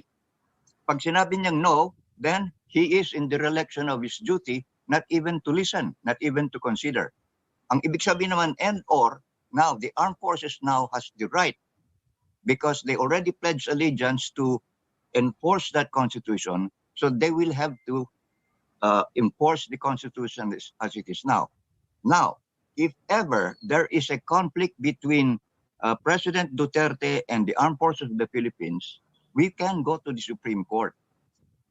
That is not out of the question. We can file a petition with the Supreme Court because it becomes a constitutional crisis. We go through the process. Now, if it so happens that a constitutional crisis, it cannot be resolved, then as protector of the people, the armed forces of the Philippines will have to take over. We have no choice. We have to push it. It is our birthright. Di maliwanag si Duterte ayaw niyang itupad ang kanyang oath of office. So, ang sasabihin ng armed forces of the Philippines, you don't want to fulfill your oath of office to the people. That is your constitutional duty. So, sasabihin ng armed forces, we have no choice, Mr. President. Set aside, since you don't like it, then it's for the people, for us to protect the people and enforce this. The Supreme Court cannot intervene because there's nothing to file with them. Theirs is only if there's something that's filed.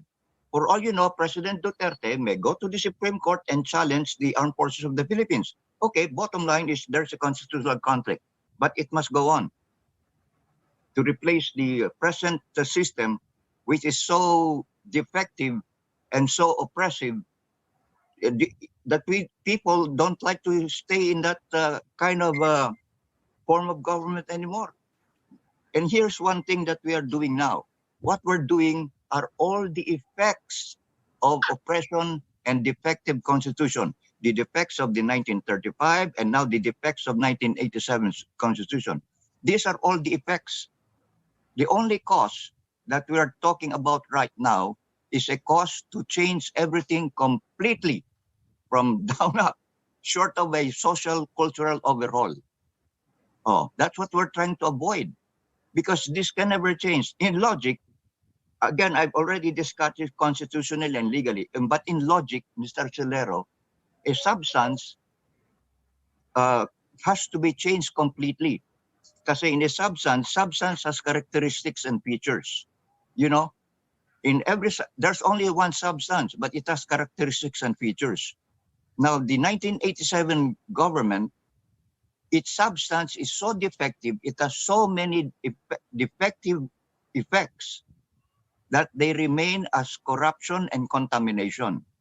If you remain with the same system, the contamination remains, deep-rooted contaminations. Once you change the complete system, then at least this will give us a break on a new reset. Then it will be harder for corruption to come in. But all the corruptions that have happened already, that have been charged and will be charged, will have to follow its course of justice. So nobody will escape it. Once the system is completely changed, then so be it. If the armed forces has to take over, we have done it legally, and everything that in our power and capacity to petition President Duterte, and bottom line, go to the Supreme Court. But it will happen. Well, go to the Supreme Court, file a resolution to use Yes. the 1899 Constitution instead of the 1987. Correct. Only Well, the Supreme Court can rule on that, not the armed forces of the Philippines. Okay. No, that's the final Attorney argument. Posadas, you recognize. Yes. Yeah, that's what we're saying. I didn't say that we're not going to the Supreme Court. We have to wait for an answer from Duterte and the armed forces themselves. Point of order. Yeah, point of order. Start the discussion, because the earlier presentation I made talked about the Supreme Court becoming a rogue Supreme Court when it interjected and invented the constructive recognition doctrine. At that time, that Supreme Court has already created a defect, a flaw in the 1987 Constitution, which broke it and also broke its credibility. One point. Next point, the Supreme Court, sitting as SC Pet, has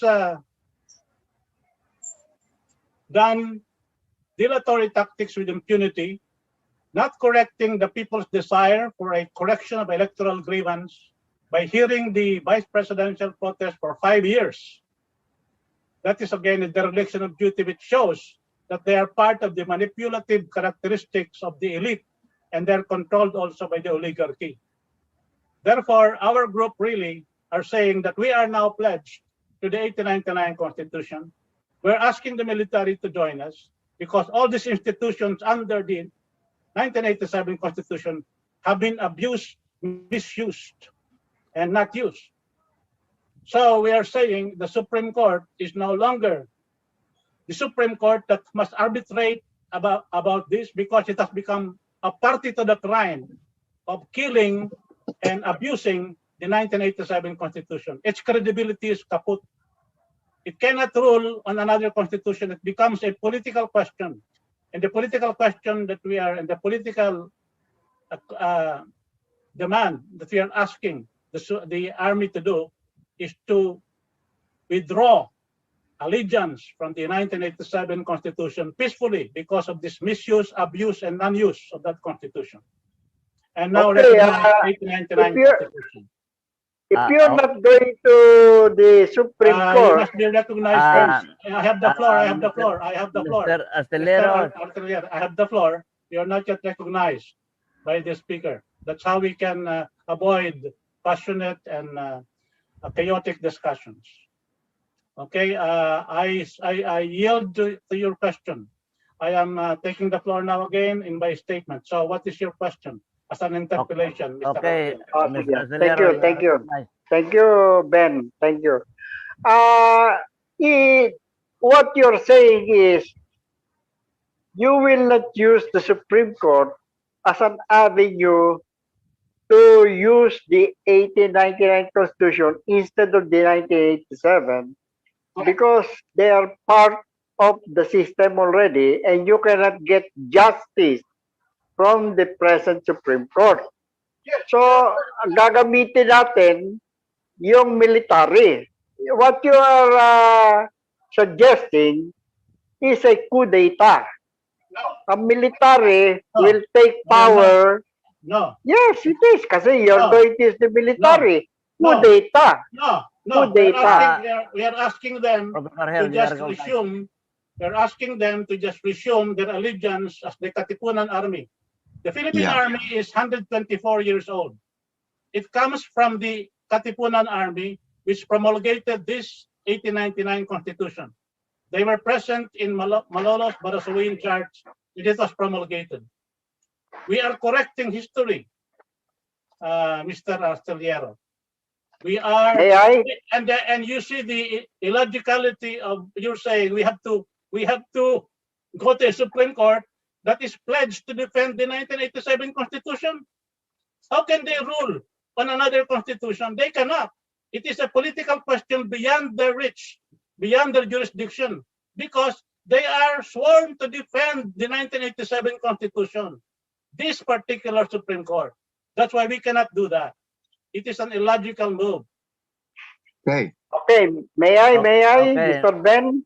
Okay. Mr. Astillero, you are Then recognized. if you're not going to use the Supreme Court because it will not rule in favor of the 1899 Constitution as you analyze it, you are going to use the armed forces to make the changes.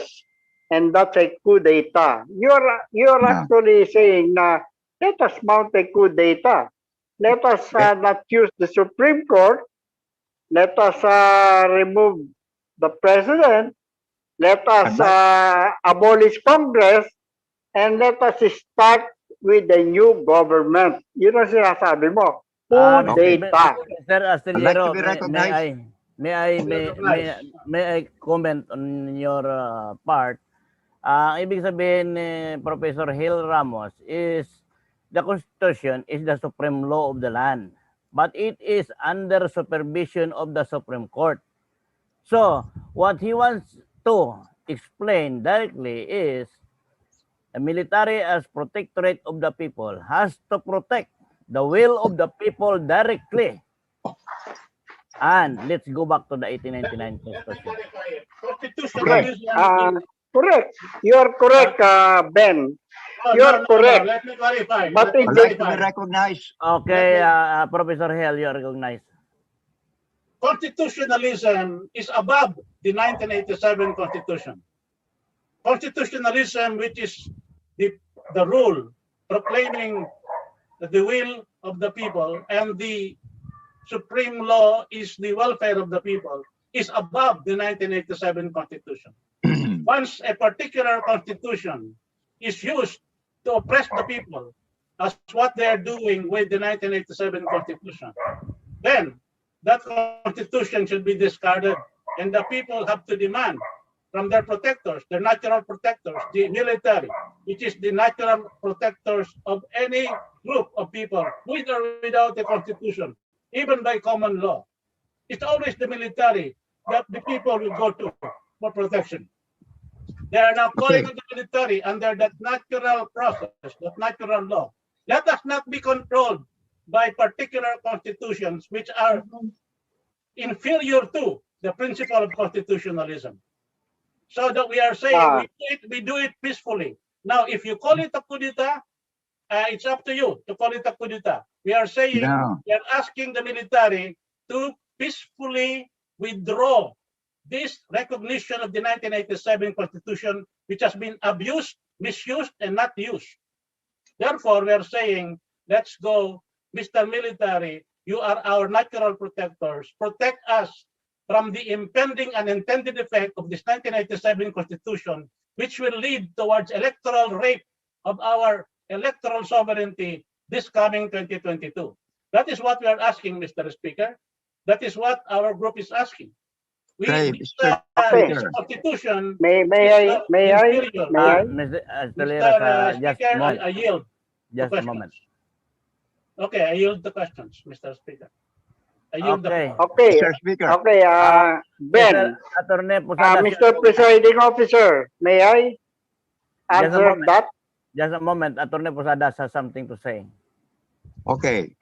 Here's the perception of Mr. Astellario, and I cannot blame him. There's a difference between what we're doing. What we're doing is not rebellion. And when you talk about rebellion, when you're trying to incite sedition or rebellion, then it's all part of the military taking over. It's a coup d'etat. A coup d'etat is to change the leadership of the present government. It is not to change the constitution or the system. Yun ang coup d'etat. We're not asking coup d'etat. We're asking the military to enforce our valid, pure people's will constitution. They are not going to change President Duterte. That's a coup d'etat. It is not a coup d'etat. What we're doing is if President Duterte doesn't want to change the constitution and follow the people's will, which is our right. Remember, we are the superior people's will. He has to listen to us if we want to change the system or the constitution or the form of government. We're not changing him, nor the military in a coup d'etat changing him. If President Duterte says, I don't want to change the constitution, then the military has the right to take over because they pledged allegiance to that constitution already. So we're not rebelling. We're not changing President Duterte. Once the system is changed, he can go on as the prime minister until elections are held. So there's a difference. It's not a rebellion. Now, when it comes to a point that President Duterte challenges the armed forces of the Philippines, then we will file a petition with the Supreme Court. And we're not saying that we're not going to use the Supreme Court, because the Supreme Court will, if there's a constitutional crisis between the people, the army, and the other branches of government, and President Duterte himself, will have to be adjudicated in the Supreme Court. That's very orderly. So it is not coup d'etat. It is not, because it's rebellion. Because it's rebellion, it's not a coup d'etat. Coup d'etat is changing a person. What we're doing is petitioning. It's our right to petition as our sovereign people's will. We are the superior creator of the Constitution. We want to change the Constitution. We're not asking to change President Duterte as a person, as a president. We're saying that President Duterte, it is our people's will. We are the superior people's will. We are the creator of the Constitution. We want to change the Constitution. Correct? So it's not rebellion, it's not coup d'etat. May I take the floor, Mr. Ben? Answer the attorney? Okay. Yeah. Sige. Huwag natin tawagin coup d'etat, which you define as changing leadership. Ang definition kasi ng coup d'etat, you change the government. And the government consists of the three branches, even Congress. Pero sige, I'll take your definition. Hindi coup d'etat. Also, I'd like to correct that there is a bloody coup d'etat and there is a peaceful coup d'etat. Ngayon, if the army makes a peaceful coup d'etat, wala namang problema, walang mamatay, no? So, bababa na lang si Duterte, yung Congress, titigil, etc. And then, we'll have a change of government using the 1989 Constitution.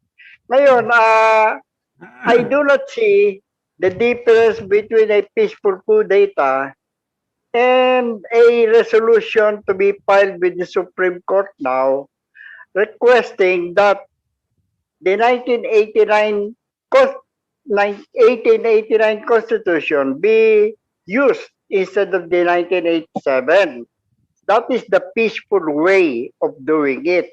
Ngayon, if our group feels na the Supreme Court rules against us, sige, so we go to the military and say, let's have a peaceful coup d'etat. O yun, ganun lang. Mr. Speaker, I'd like to be Okay. recognized. You are recognized, Attorney Posadas. Okay. The Let us recognize Geoffrey Balse. He wanted to talk for a long time. essence of a Can you coup yield the floor d'etat. to Balse? Robert, Yeah. can you yield it? Can you yield the floor to Geoffrey Balse? Yeah, Okay. if your privacy is here, then you are recognized. Mr. Balse, you are recognized. Yes, thank you very much, Mr. Speaker and Mr. Chairman. I think we have to carefully, if I may ask the background to mute, others to mute.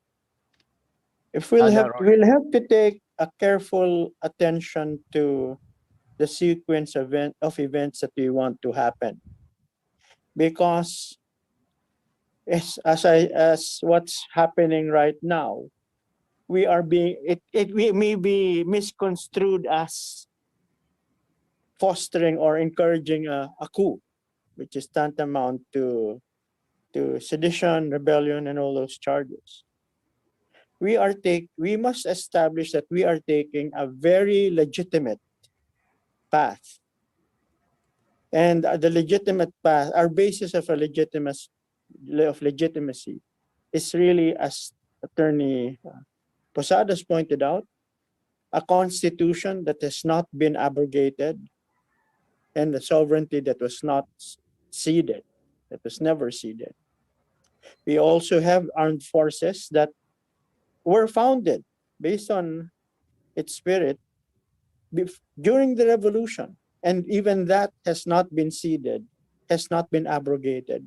So the armed forces of the Philippines does contain the spirit, the very spirit of that 1899 Constitution that was never ceded and never abrogated. And then, so we give a very reasonable option to the president, who will be asked, "Are you all right, sir?"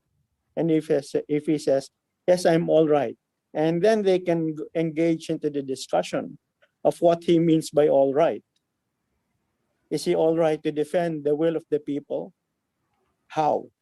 And the military can then present to him a better alternative, with all due respect and all due reason.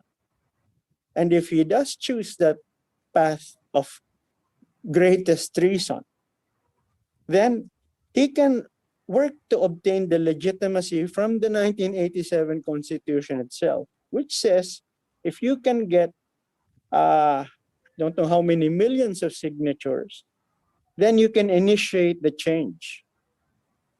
And if he does, and if we do get then that would give us not just the legal basis, but the political leverage as well. So we can thus proceed to the Supreme Court to recognize the legitimacy of the shift back to the 1899 Constitution. I think we have to manage that we have to carefully manage that sequence of events. Thank you very much. That's all I have to say. Okay, thank you, Mr. Geoffrey Balse. And I think in addition to what you say, if the 12% of the total registered voters and 3% of the regional voters agree that the Constitution must be changed, so I think nobody could oppose to it, because that is also mentioned in 1987 Constitution. And if the people needs to change the Constitution by going back to the 1899 Constitution, so I think there is no such question for that. If the 12% of the total registered voters plus 3% of the regional voters agree to it. Attorney Posadas, can you say something about it?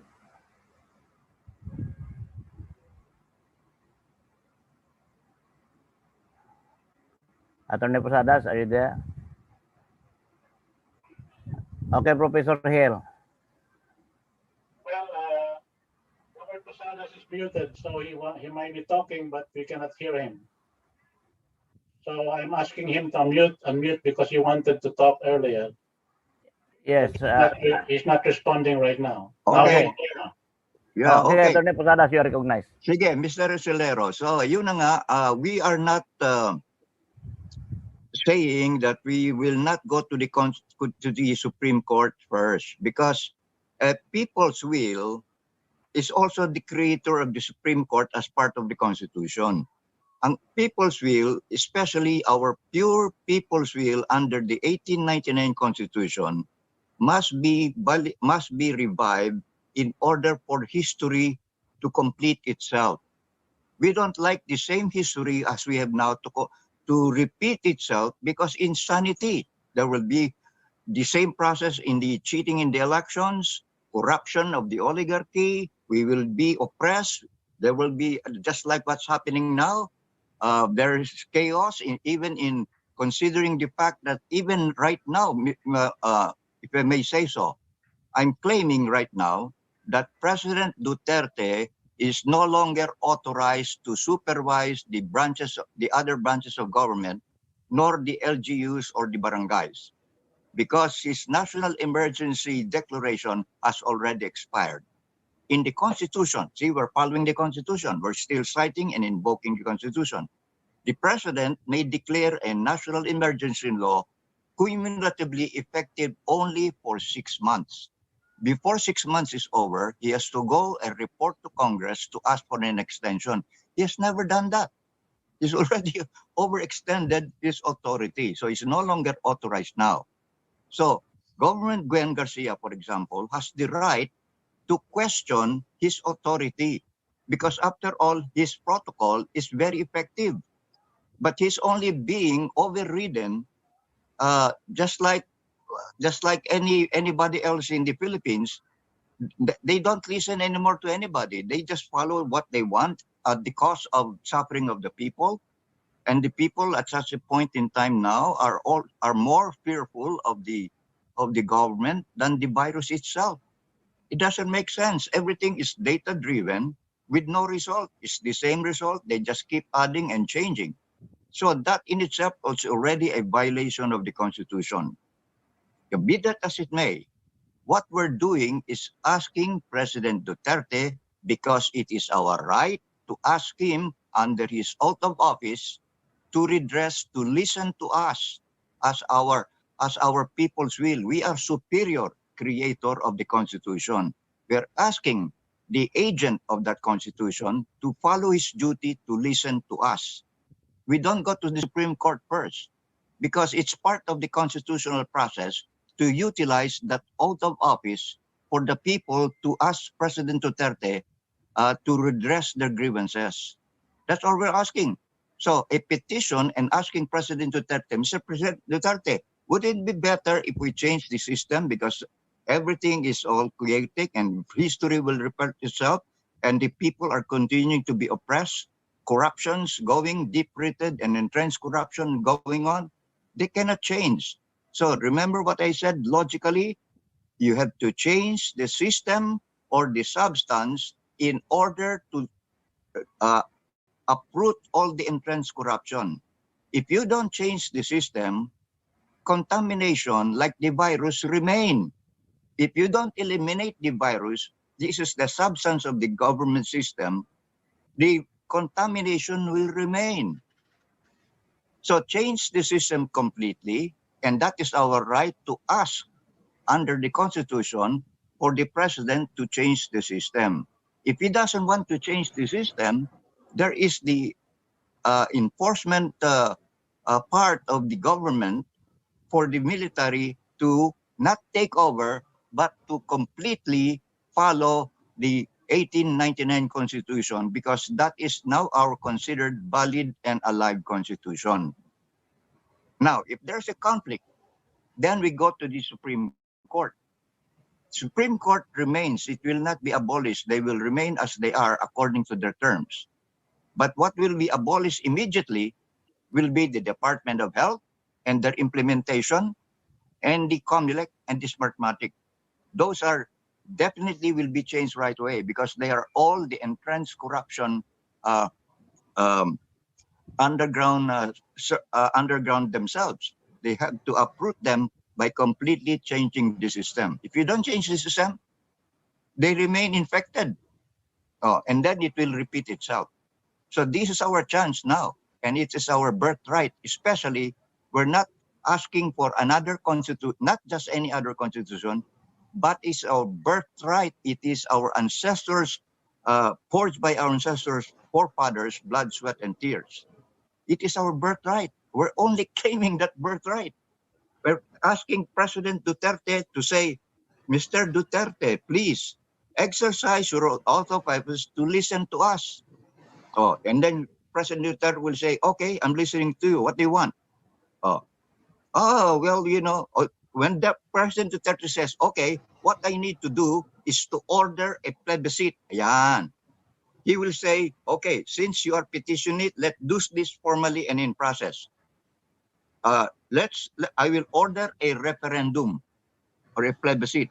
He will now order a referendum, even presently, probably through the COMELEC or through the barangays, but preferably through the barangays because COMELEC is infected, contaminated.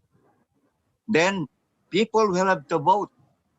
What according to the prerequisites of a plebiscite or a referendum, if it says it requires according to the Constitution that how many portion of the how many percentage of the population is required for a resolution or a plebiscite to be approved. When it's approved, President Duterte has no choice. He has to follow that referendum result. Correct? Okay, Mr. Esteleros, you are recognized. Please unmute. Please unmute your audio. I think we are forgetting that Congress has a part in this. Kasi we are concentrating on President Duterte to do the constitutional changes. Actually, it's the Congress who must initiate constitutional changes or adopt a new constitution. Hindi si Duterte. Si Duterte implements the policy. Ang kanyang policy na magagawa, yung policy ng executive. But if we're talking about the Constitution, I think we should go to Congress. Yun ang alam ko, no? And then if there is a conflict between Congress and the executive, the Supreme Court arbitrates. Kaya kailangan dito sa usapang ito, ipasok niyo ang Congress. Yun lang. Thank you. Okay, Mr. Namilo Gold 8, any comment? Because yesterday, Attorney Aaron with your group is talking about Constitution. Mr. Milo Gold 8, can you unmute your audio? Okay, he's not. Anybody wants to say something? May I, please, Mr. Speaker? Okay, go ahead, Mr. Balsi. All right. Here is the dilemma if we approach the Congress. The Congress has been elected using dubious electoral processes. Therefore, they would be in a conflict of interest between reforming the electoral process and upholding the Constitution, or thinking of what is good for the people. We would call that principal agent risk. How do we know that their decision will be for the good, for what they have in mind is for the good of the people and not for their own good? And because we bear that principal agent risk of authority, our moral hazard increases that they will take riskier moves that may be contrary to the people, because the people are not exactly in general aware of what is happening, aware of the defects of the electoral process that we just discussed. So that is essential. That is the dilemma we would be in if we approach Congress. Whereas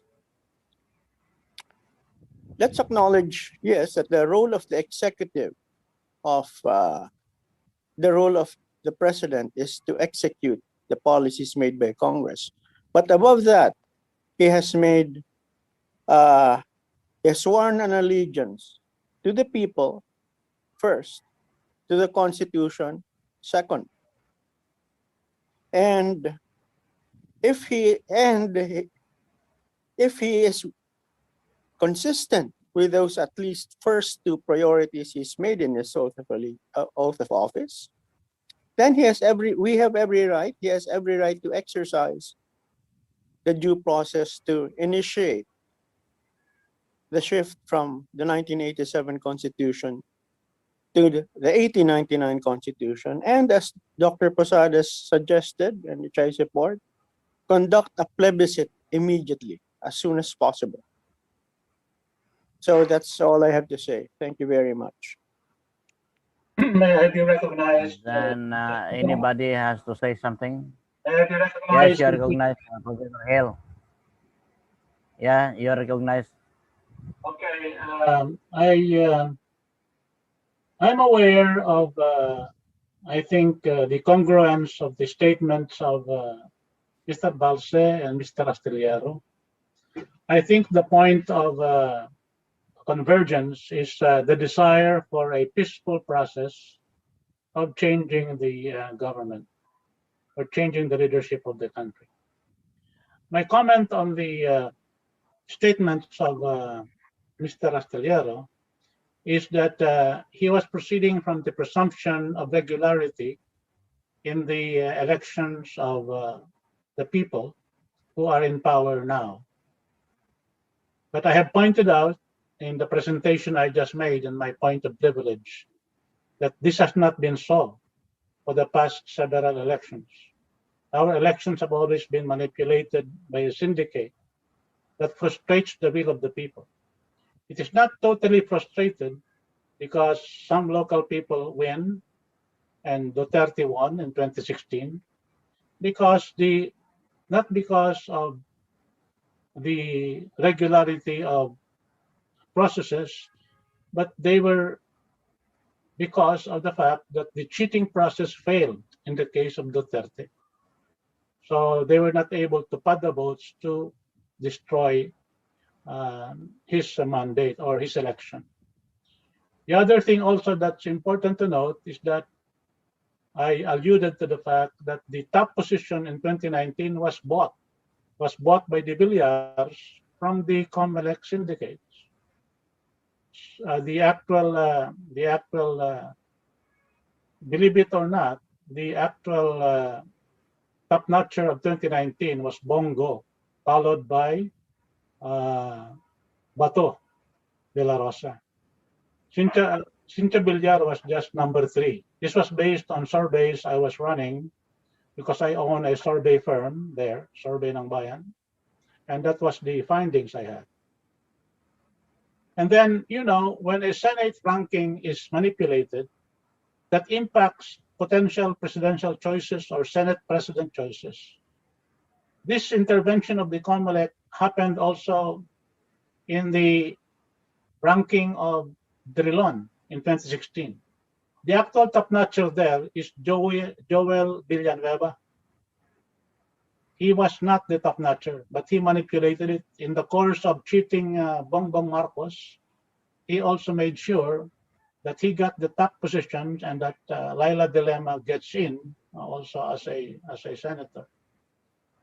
Now, these situations that I'm talking about is also applicable to the 2010 elections when the actual senator top-notcher was Loren Legarda, but the COMELEC Smartmatic, maybe because they were so guilty of cheating Fernando Po, made sure that it was Grace Po that became top-notcher.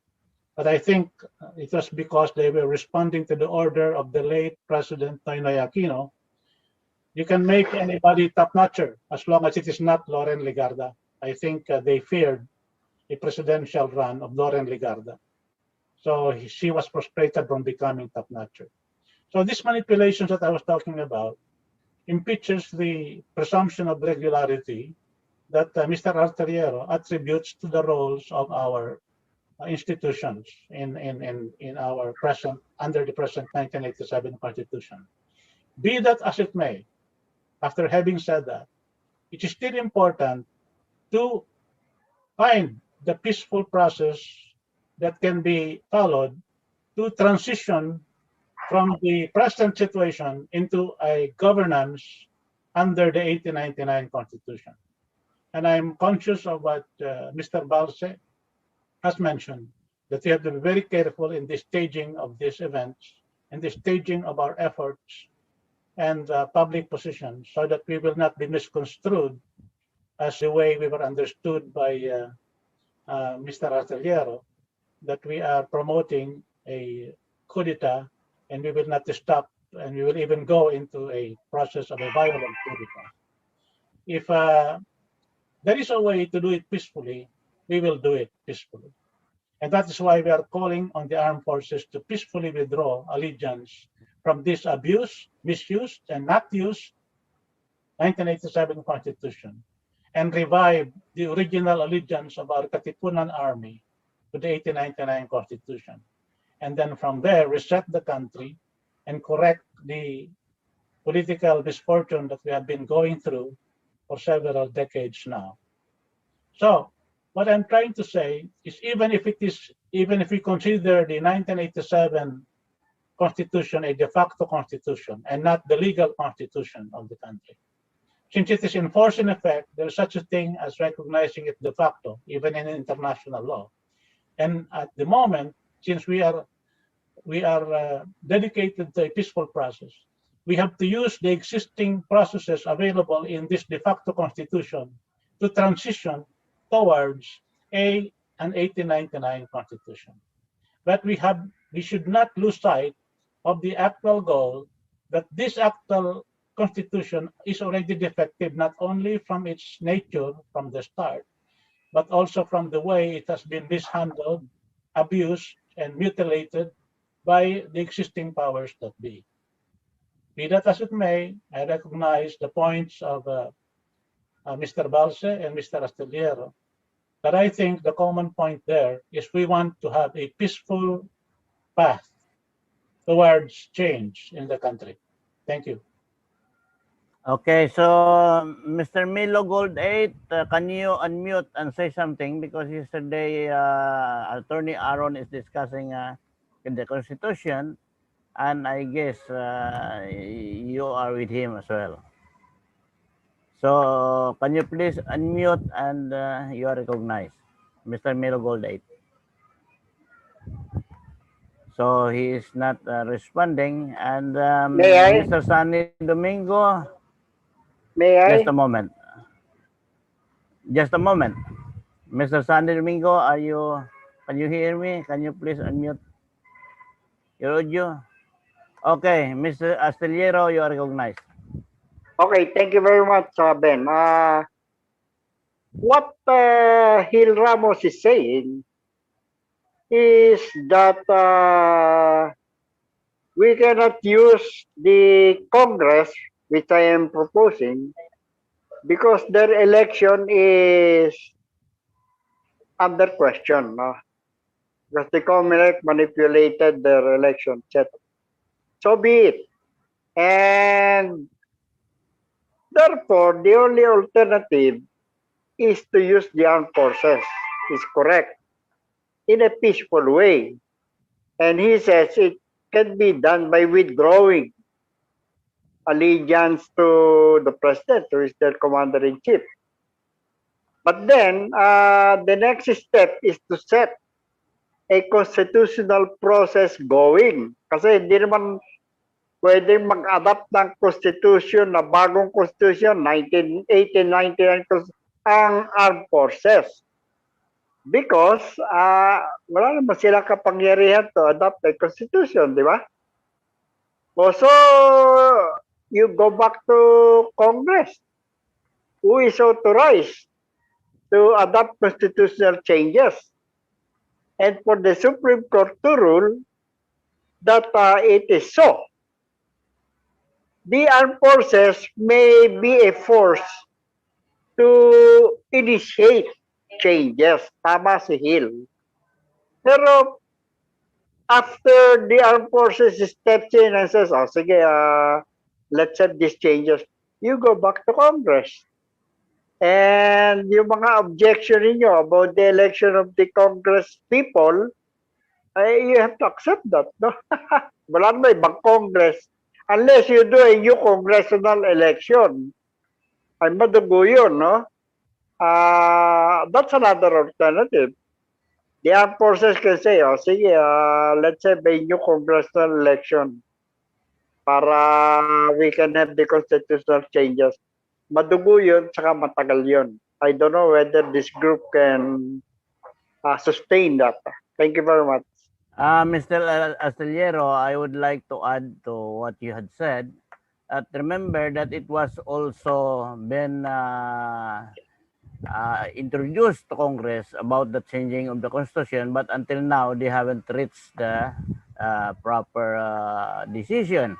Now, as far as what you say that the military and etc. is concerned, going to Comelec, what the group is intending into is the military has to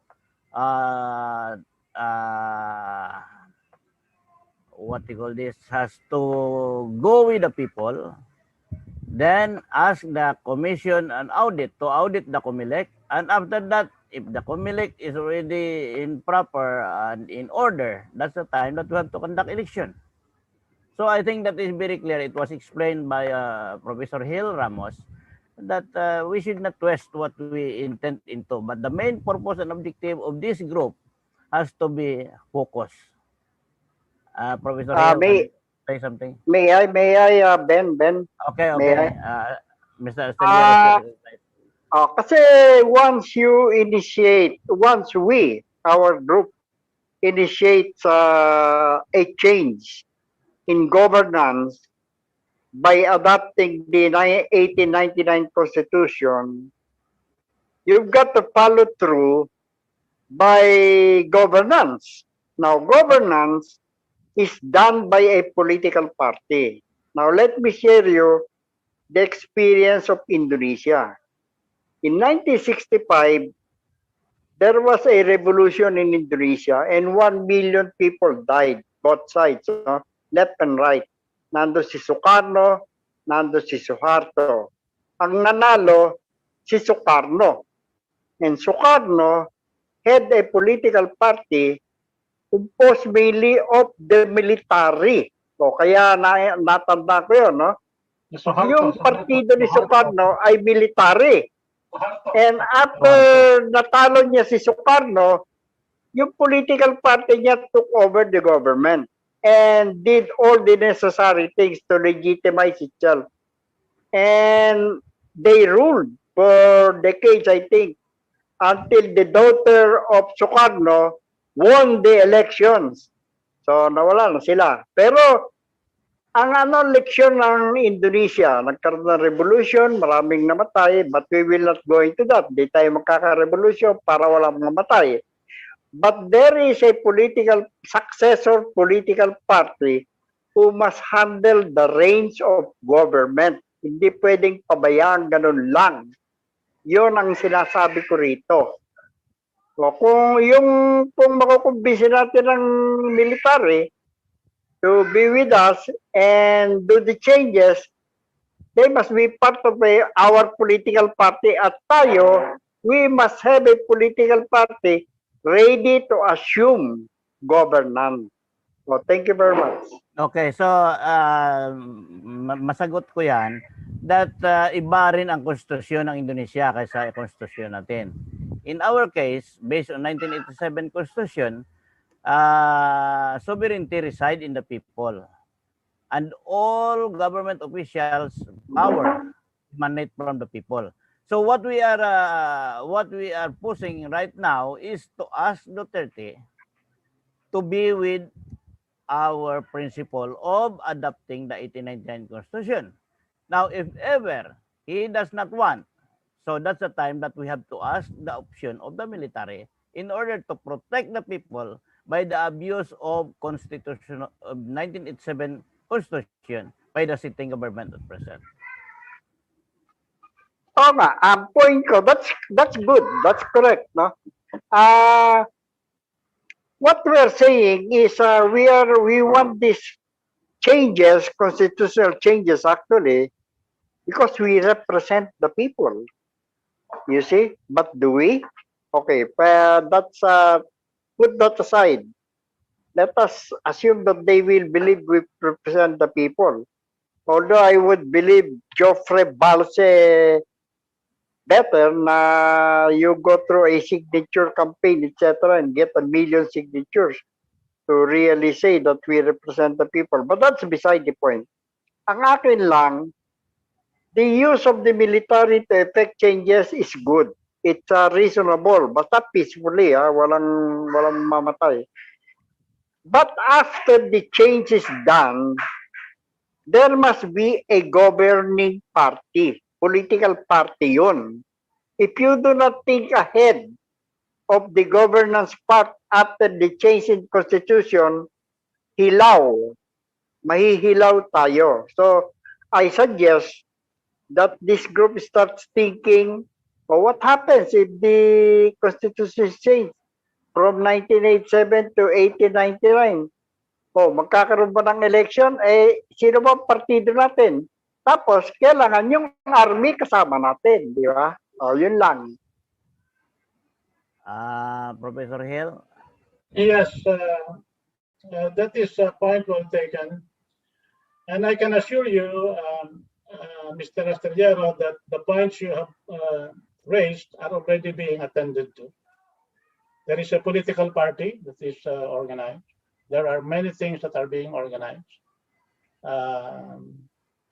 There are linkages being organized to different groups, and that exists. And we have organized a parliament of the web and a shadow government on the web to be able to monitor existing governance and to be able to replace policies with actual prescriptions for change.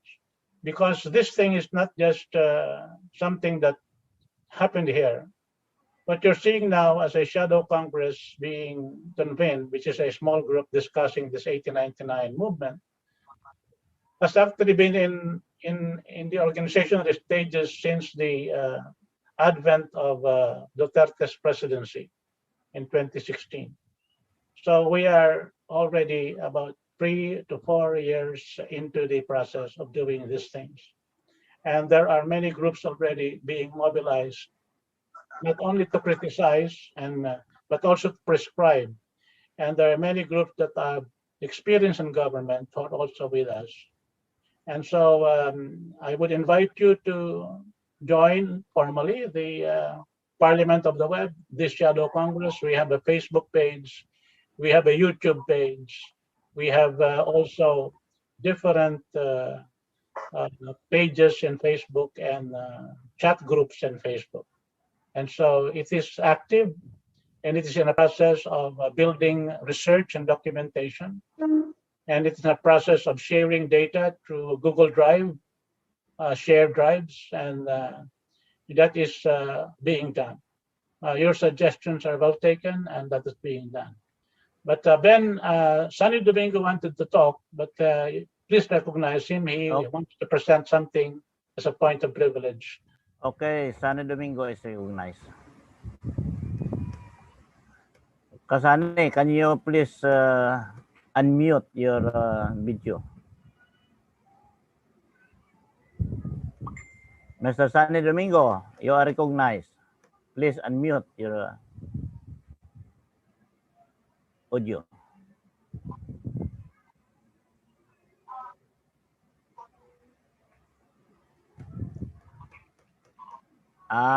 Maybe he's not listening right now, so you just open the floor to anybody else who would like anybody in this group who can say something? Milo, Gold 8. Milo, Gold 8. Like the jingle. Okay, Attorney Posadas, you are recognized. Yes, the 1 million campaign, if you may call it that way, should be part of the referendum process, because the referendum process constitutionally, legally requires a certain number of majority that will carry through. So if you say if your campaign for a 1 million likes or comments favoring the change of government, that will not be effective and legal and constitutional. So it should be part of the plebiscite order or referendum order. So it's not a popularity vote to change the system. It should be according to the requisites of a plebiscite and a referendum that has the lawful power to let President Duterte implement it. Otherwise, if it's just a mere votation or collecting opinions for 1 million likes, it's not going to be the effective and legal and constitutional process. That's all I can say. So, but nevertheless, be assured that everything, if it comes to a point where there is a constitutional crisis, we will go to the Supreme Court. But we will never to go to Congress, because Congress is part of the problem. They're part of the present system. How can you tell them to say, hey, we want this? And they will say, how can we possibly do that? You want us to change ourselves? They cannot abolish themselves. So they're not part of the process. Okay, so Mr. Sunny Domingo, can you hear me? Milo 8, Milo Gold 8, Felma Responte, Jingle. Can anybody say something? I can Okay, you are recognized, Professor. make a point of clarification. Hello, yeah, can you hear me? Now, Yeah, Sunny okay. Domingo now Sunny Domingo is now recognized. Hello? Yes, you are recognized. Mr. Domingo, you are Can recognized. you hear me now? Yes, yes. Yeah, loud and clear. Yeah, Go can ahead. you hear me now? Yeah, go ahead. Yes, sir. I think the discussion is going around. Maybe we should discuss some strategies. And I agree to the last comment that we should go through the constitutional process. Pwede bang mag-Tagalog? Kailangan bang English pala? Okay, Dito? pwede. Pwede. Tagalog, Pwede ba English is acceptable. na i-assume na natin sa tagal-tagal ng panahon, ayaw gawin ni Duterte. At ang military, hindi rin gagalaw kung hindi gagalaw si President Duterte. Dahil baka nga nagpalit na rin ang ihip ng hangin, may pakinabang sila sa status quo. And then itong movement natin to change the Constitution, para bang baka ang tingin nila, mag-change ng Constitution, pero kung si Duterte ang magmando ng palit ng Constitution, ibig sabihin wala rin palit ang gobyerno. Nandyan pa rin yung mga problema na sinasabi ni Hill. Unang-una, nandyan pa rin ang COMELEC or whatever. So if I may suggest, can we open the discussion towards strategizing how to do a plebiscite?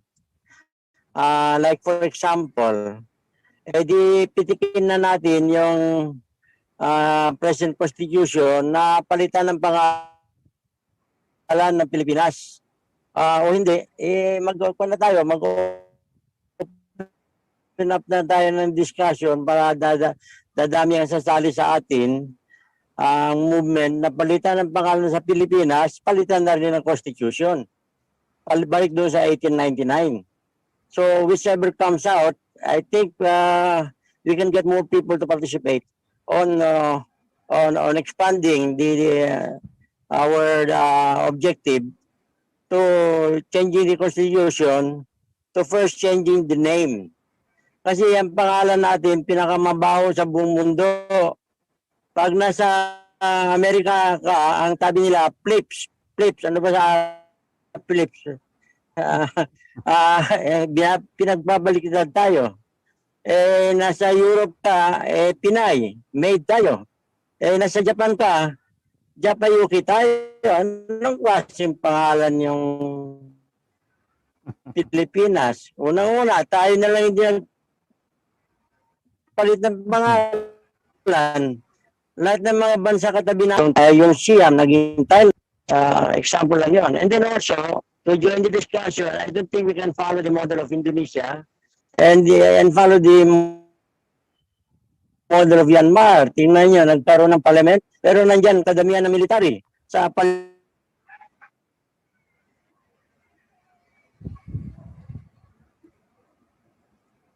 Nawala ka.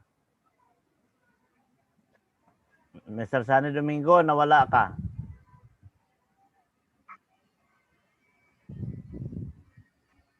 tingin ko, referendum to change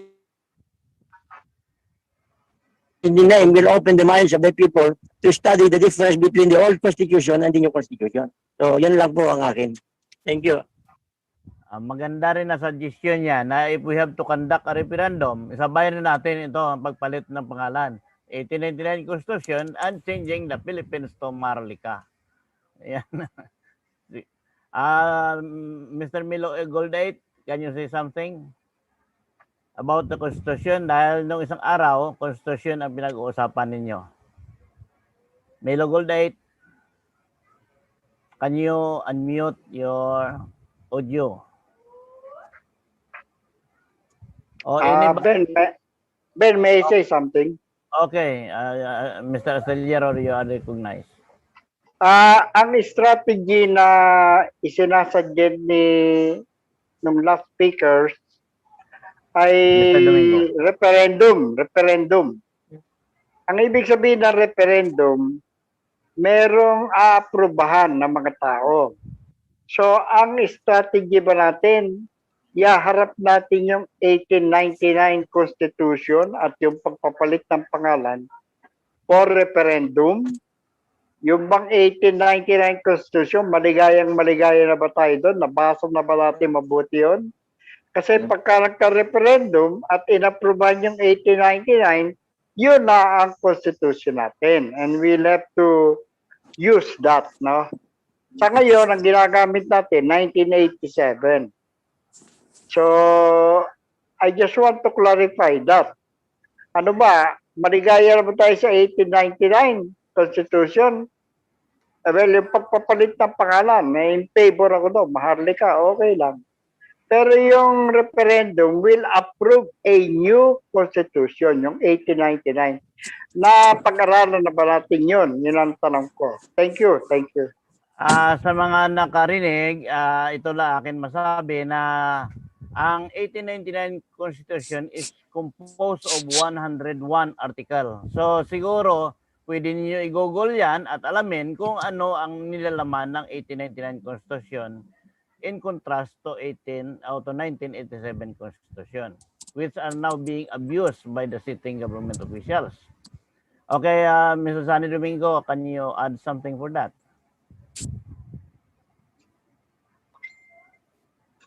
Anybody could say something? Hello, Yes. okay. Narinig ko niyo ako? Okay, okay, may suggestion ako na magandang pangalan kasi bago si Magellan at bago si MacArthur, we were a free country. In fact, we were an archipelago with several tribes. Each island was free among itself. And there was no way we can have a civil war because we had to cross the ocean. So, ang maganda lang na nangyari, parang pinag-isa tayo except yung Muslim area. Ngayon, balikan natin, dapat, ano ba tayo talaga noon? We were trading with the Chinese as a free country.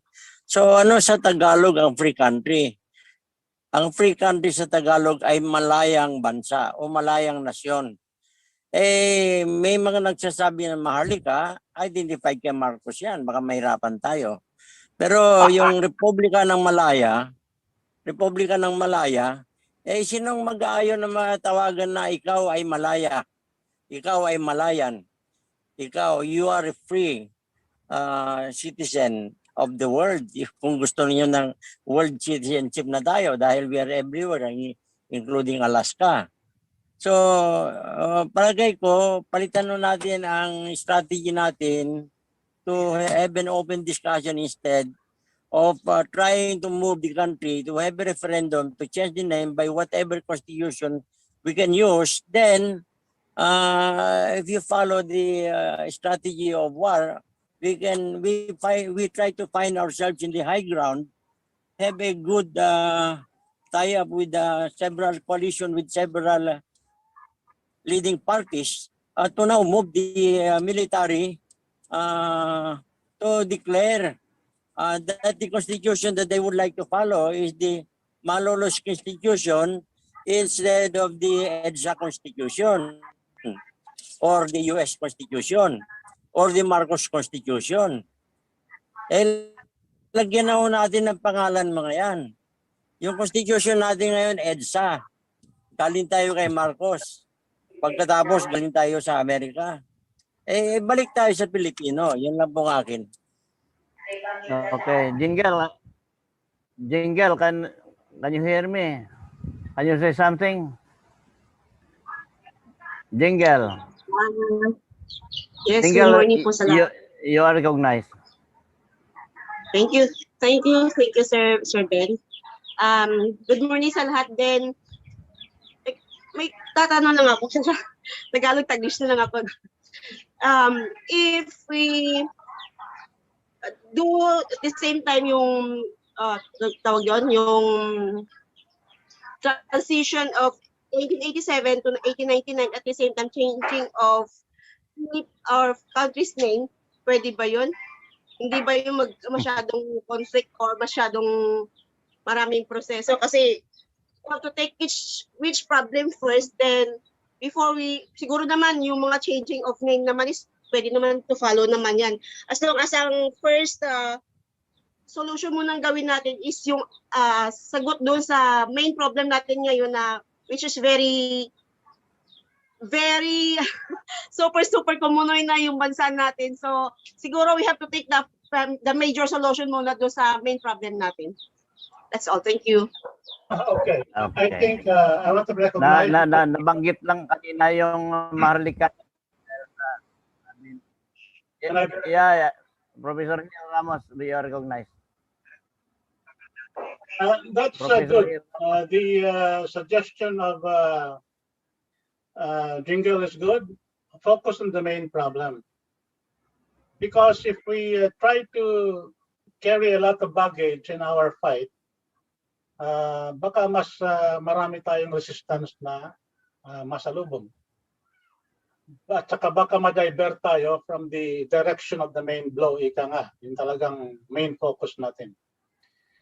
As in my point of privilege, I have defined the main problem as oligarchic control of the country, elitist control of the country, wherein they have controlled even the process of selecting our leaders in an oligarchic loop that I have presented to you carefully.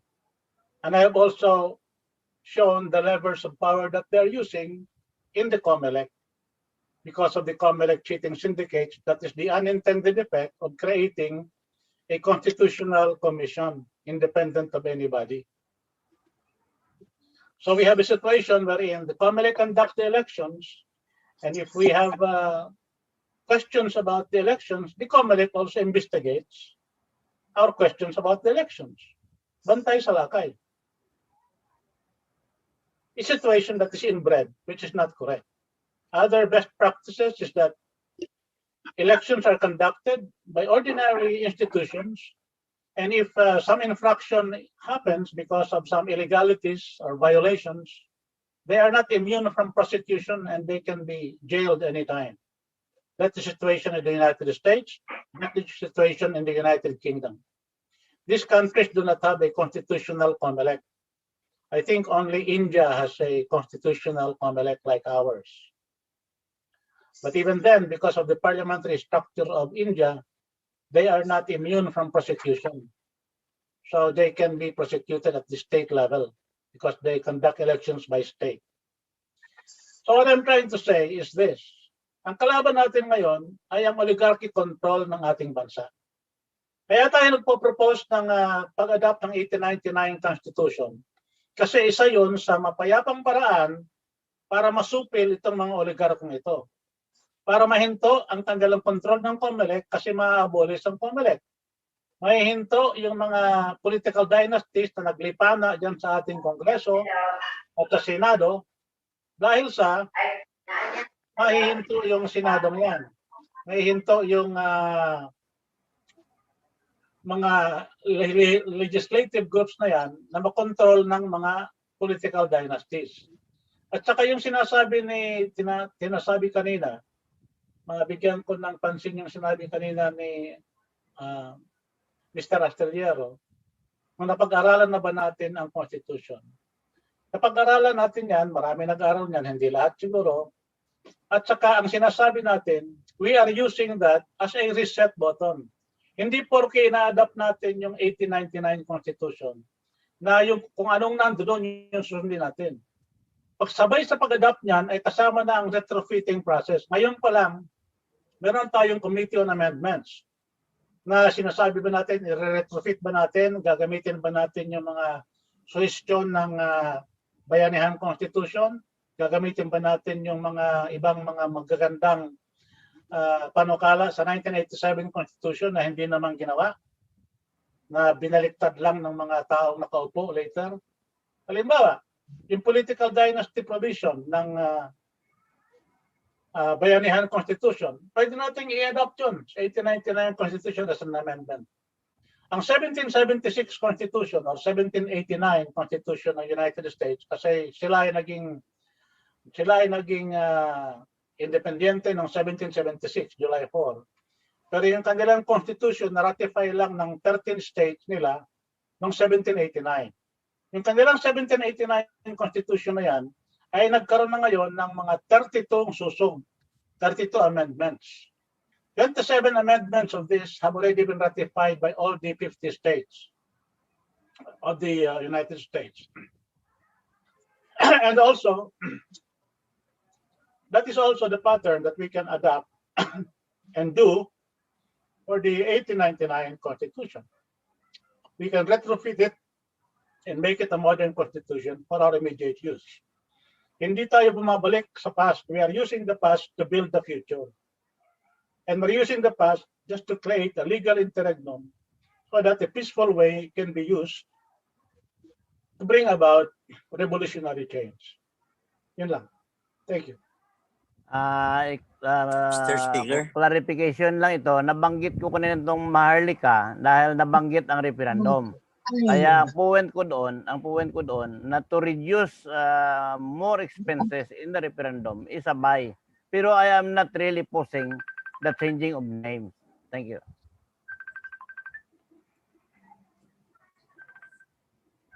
Yes, Mr. Astillero, you are Mr. recognized. Speaker. Okay, yung palang 1899 Constitution ay hindi i-adapt per se as written. Marami tayong ilalagay pa ron. Ang suggestion ko, why don't we call a constitutional convention to draft the modern version of the 1899 Constitution na gusto nating ibigay for a referendum. Kailangan may constitutional convention tayo para ma-plansya na yung mga provisions ng 1899 Constitution. Lalagay pa yung mga provision yata ng American Constitution. O tama yun. At ilalagay pa rin yung mga iba. O yun. Magkaroon muna ng constitutional convention. Pwede naman online yun eh. Para lang madraft yung ire-referendum. Kasi medyo careful ako sa referendum. Kasi pagka iniharap mo rin yung isang bagay at in-approve yun, yun na. So magka-constitutional convention muna tayo. Yun ang suggestion ko. Thank you. Recognize, Mr. Speaker. Okay, so Mr. Hale Ramos, Professor Hale, you are recognized. Those things can be done within the 1899 Constitution. We can already call an elections for a convention in the 1899 Constitution. Immediately upon, this is how the transition will happen so that people can understand. I want one path to transition. Once the military says we are now under the 1899 Constitution, immediately the Supreme Court will be asked, are you pledging allegiance to the 1899 Constitution? Supreme Court members who will pledge allegiance will not continue in the Supreme Court for life, but they are now pledged to the 1899 Constitution. Members of Congress who are now there, senators, will tell the senators, Mr. Senator, there is no Senate in the 1899 Constitution. But if you pledge allegiance to the 1899 Constitution, you will continue as a legislator under the Parliament. You're at once a member of Parliament. Okay, so there is no constitutional COMELEC. This will also be done for the members of Congress. Members sila kaagad ng Parliament.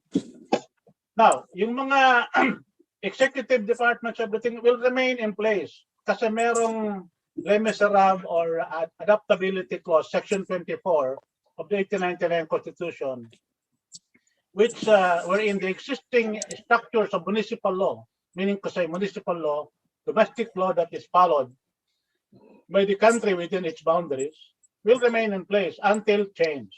So walang pagbabago. Pag shift natin sa 1899 Constitution, ang immediate lang na matatanggal ay ang COMELEC kasi wala namang COMELEC. The 2022 elections can proceed as is. Pagkatapos itong mga adjustment na to, at doon sa 2022 elections, yan ay supervised na ngayon ng military at saka ng Supreme Court. Wala na yung COMELEC eh. So a certain provision will be made, whatever it is, one of them can be a joint supervising committee of the Supreme Court and a COMELEC and the military to supervise the elections. So itong mga prosesong pagbabago, the retrofitting process can already happen. Ang nangyayari, we are resetting back to our will, to our free sovereign will of 1899 and proceeding from there to put in the necessary changes on a more permanent basis. And this can be done by the existing Congress. The way the US Congress does it, they create a subject-by-subject amendment, and each amendment is subject to ratification in plebiscite para hindi ma-confuse ang tao. Walang shotgun approval. Isa-isa.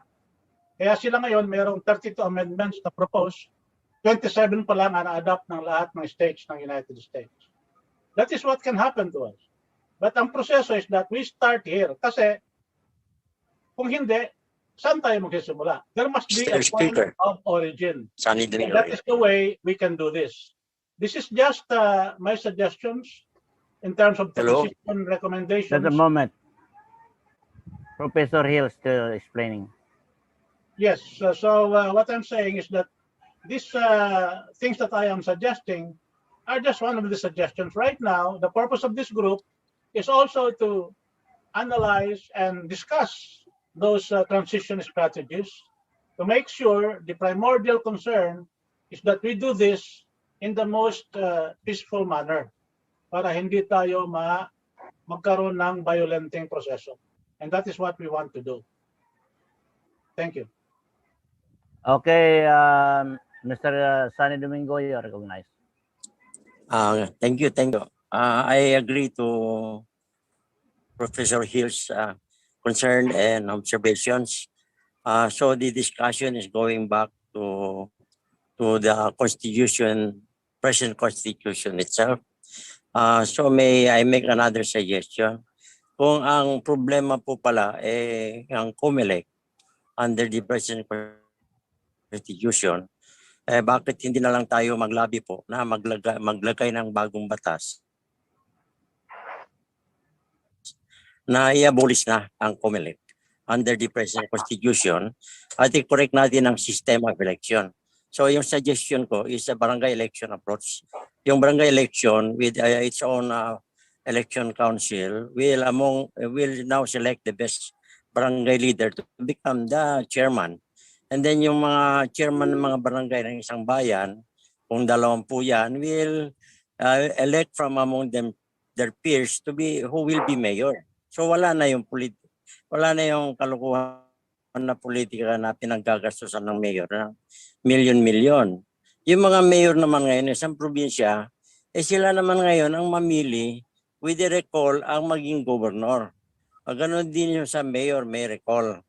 Well, everybody including the barangay chairman. So ngayon, yung mga governor will now elect their own regional. Kung mag-federalize na tayo, yung regional pa nila, parang regional governor na.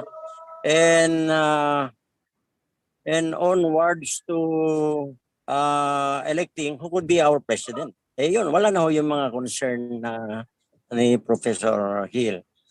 Siguro, tumbukin na lang natin.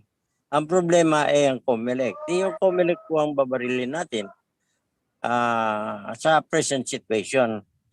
Kung hindi pa rin magawa yon, then let's continue with our movement for a changing constitution by whatever means. Well, Ngayon, ang peace means, agree ako dun kay Professor Hill na this is the only way to be peaceful. The problem is 300 of the 100 million Filipinos, 30% do not really know how to vote kasi they were malnourished. We in the world, we are the most malnourished country. 3 out of 10 is malnourished. How can I malnourished vote the right leader? Kung problema kung minsan sa barangay na nga, nananalo pa yung wala tao. Dahil yung mga tao, hindi nila kinikonsider yung qualities and capabilities of the leader. So, marami tayong barangay dyan na nanalo yung walang trabaho, pero may pera siya. Ngayon, i-correct na rin natin yun. Yun lang po. Thank you. can I recognize Okay, Professor Hill, you are recognized. the suggestion that you said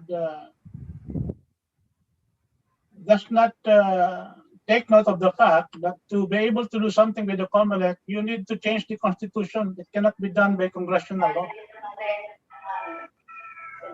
The constitution protects the COMELEC. It is a constitutional body.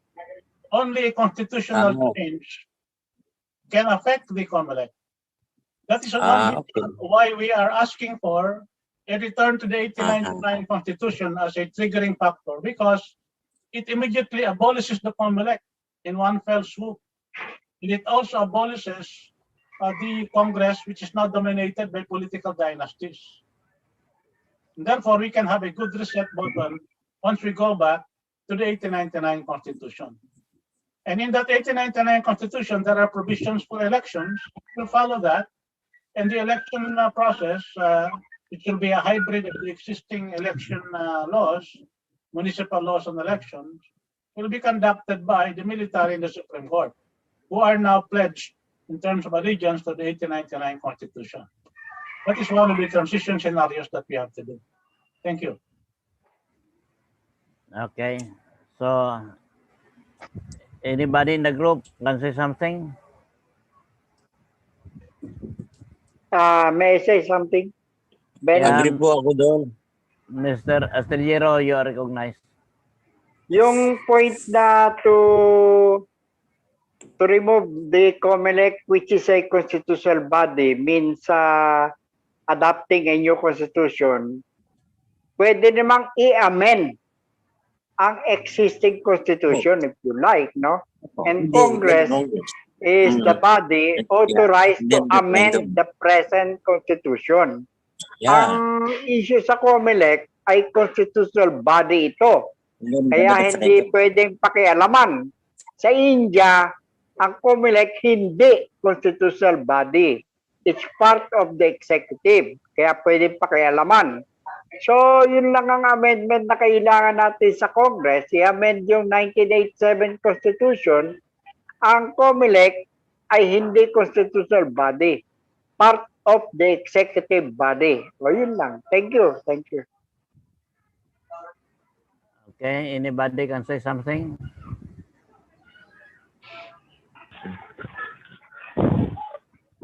Yes. Ingel wants to talk. Mr. Ingel Speaker. wants to talk. Yan, Mr. Speaker. Yeah, Good morning. yes, good morning. May iba po ako. I watched the constitutional volcano video presentation by Hil Ramos po kanina. Why it did not happen last year po? Yung 2020 vision. Ito kasi yung video po kanina. Then what do you mean? What is your point? Yung constitutional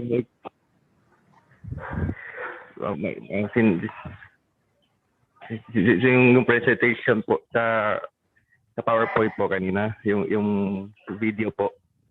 Yes, can you clarify what is your point? I'm saying is that kasing vision 2020 in the video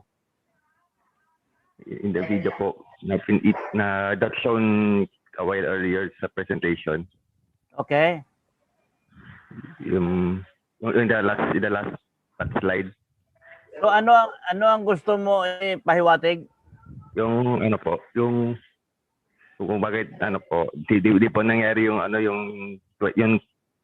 constitutional volcano yung gagawin ng 1899, yung 2020 nung last year po.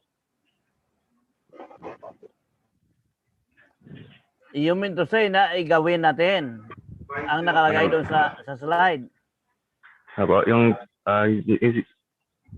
ang pinag-uusapan dito ay kung paano natin maitinok ang ating sistema sa eleksyon using the COMELEC. Now, pinag-usapan din na amindahan ang ilipat natin sa 1899 Constitution para magiging legal ang gagawin natin doon sa sistema ng ating eleksyon. Okay, Gian.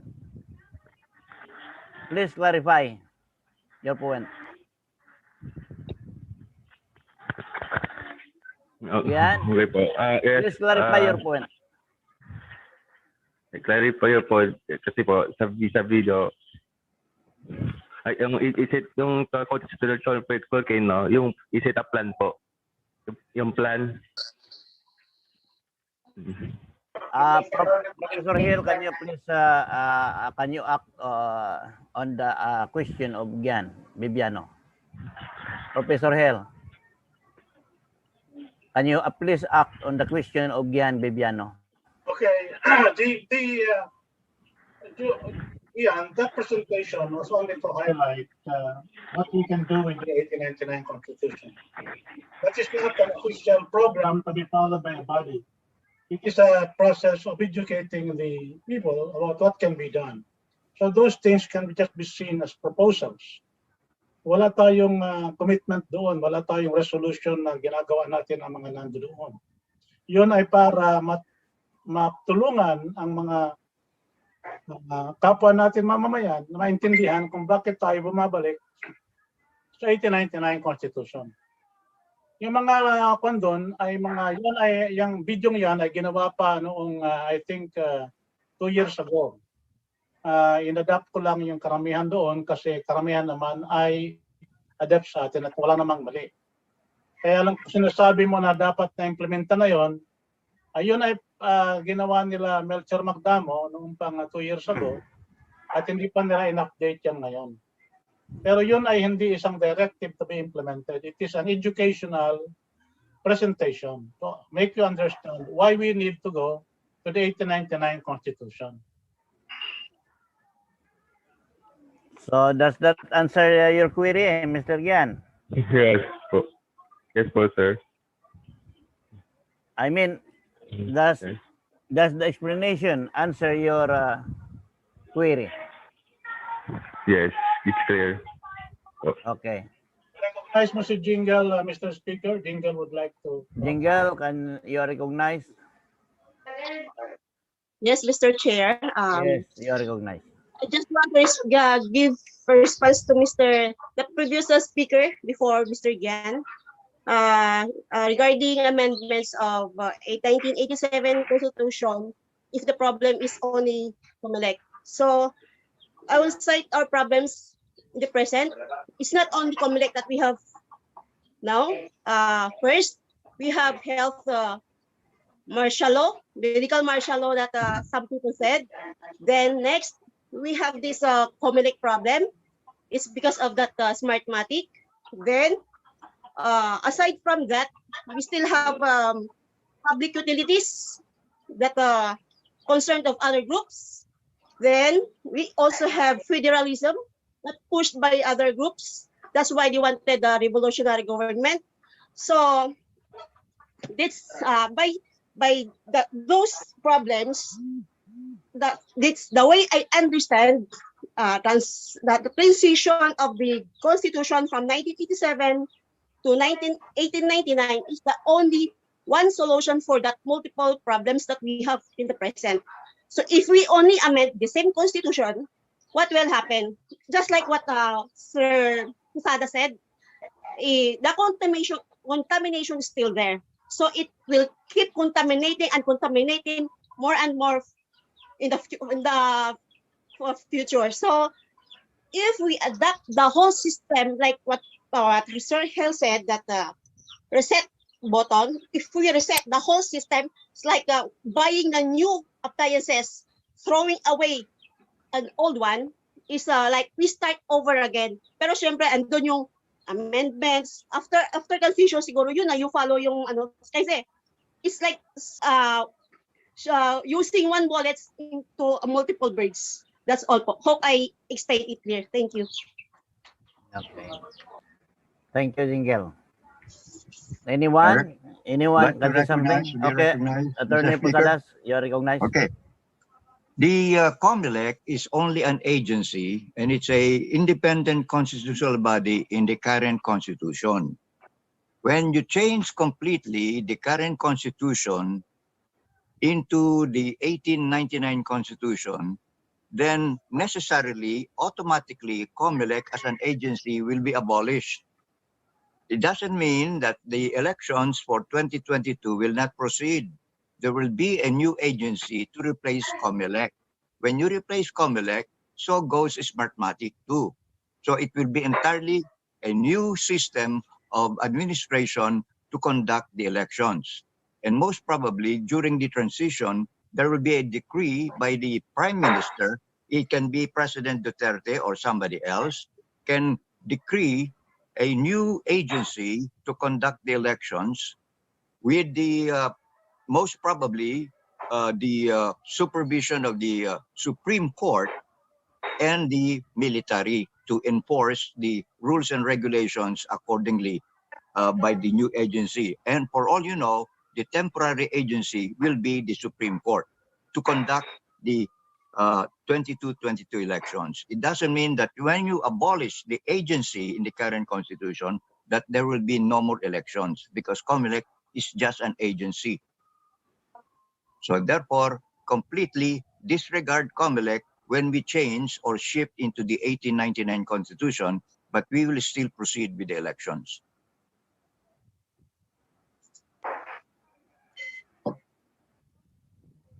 Okay, thank you, Attorney Posadas. Anybody can say something?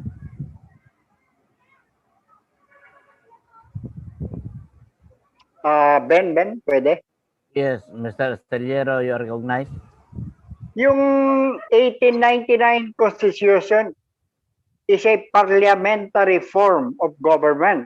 May Prime Minister kasi.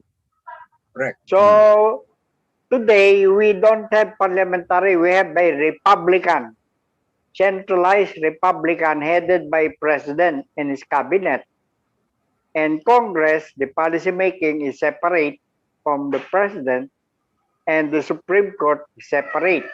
Republican yan, no? Pag nag-parliamentary tayo, we're completely changing the system of governance from Republican to parliamentary. Ibig sabihin, mag-elect tayo ng mga members of parliament, which are actually our congressmen. There are 300 of them yata ngayon. And then this congressman will elect a prime minister, and the prime minister will suggest his cabinet, yung mga ministers niya from among the prime members of parliament or congressmen. Ganun ang mangyayari.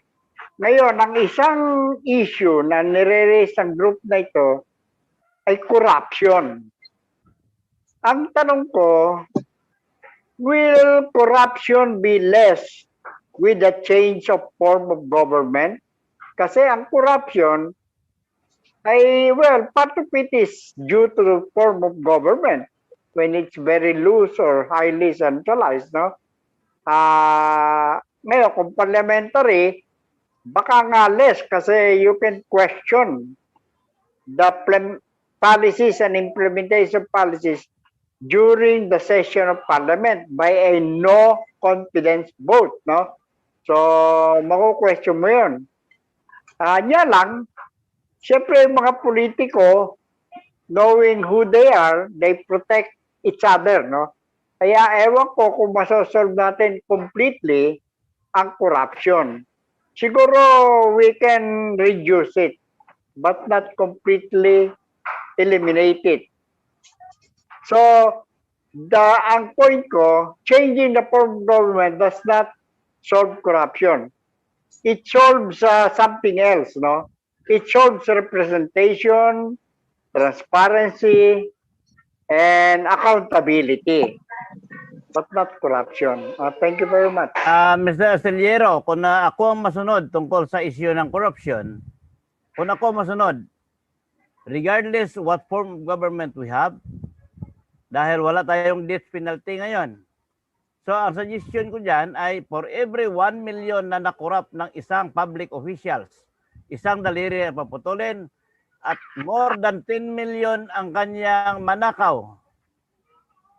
10. Putulan niya ng ulo para hindi na makaulit. So yan ang kasagutan sa corruption. I think there is no other way to stop corruption unless pugutan mo ng ulo ang mga corrupt. Tama Okay. I appreciate that, Ben. Thank you very much. That's Okay, good. konting paliwanag pa. Okay, Atty. Posadas. Yung corruption is like a crime. And also, the campaign against drugs. Merong difference between eradication, neutralization, and control. At the very least, sa bagong system, man-neutralize yung panibagong umpisa ng corruption. Pero, insofar as eradication is concerned, there is no form in the world, in a government, na completely walang corruption. Meaning, eradicate completely ang corruption. Just like the war against drugs, you cannot completely eradicate it. You can only control and neutralize it or reduce it. Kasi may panibagong system na ngayon na very transparent na magkakahalata ang kagad na hindi pwede because it's not centralized. At mako-confront kagad sa parliament kasi yung prime minister, yun ang parang presidente, yun ang parang executive officer ng government. Kung meron siyang ginagawa o kanyang cabinet kagad, yung mga cabinet ng members ng parliament, mako-confront sila kagad doon, mahalata sila. They have to be responsive to all questions and order for them to clarify whatever seems to be a starting corruption. So, there will be no eradication of corruption or eradication of crime. We can only reduce and completely reset the ground rules for a government system. Na bago makatungkol ang corruption dyan, mahahalata na, magiging transparent na from the beginning by the members of the parliament themselves and ministers and by the prime minister. Okay, thank you, Atty. Posadas. Anybody can say something? Yes, I would like to have the floor. Yeah, Professor Hill Ramos, you are recognized. Professor Hill?